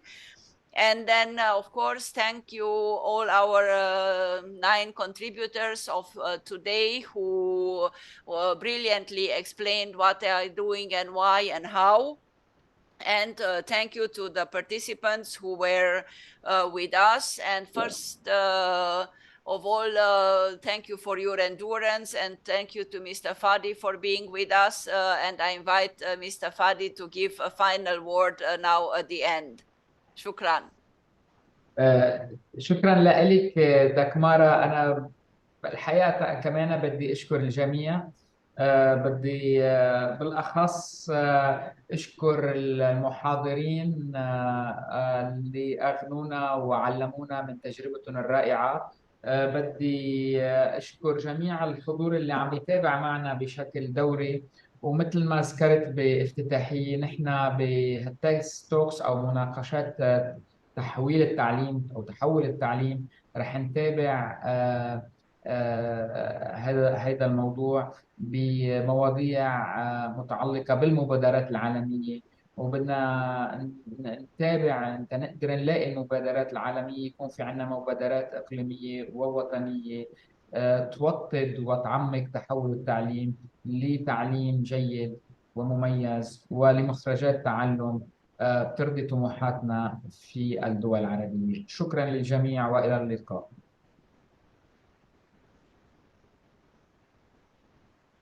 Shukran, stay well, and then see you tomorrow, some of you, and then see you in October, 24th of October. Stay well. Bye-bye. Goodbye.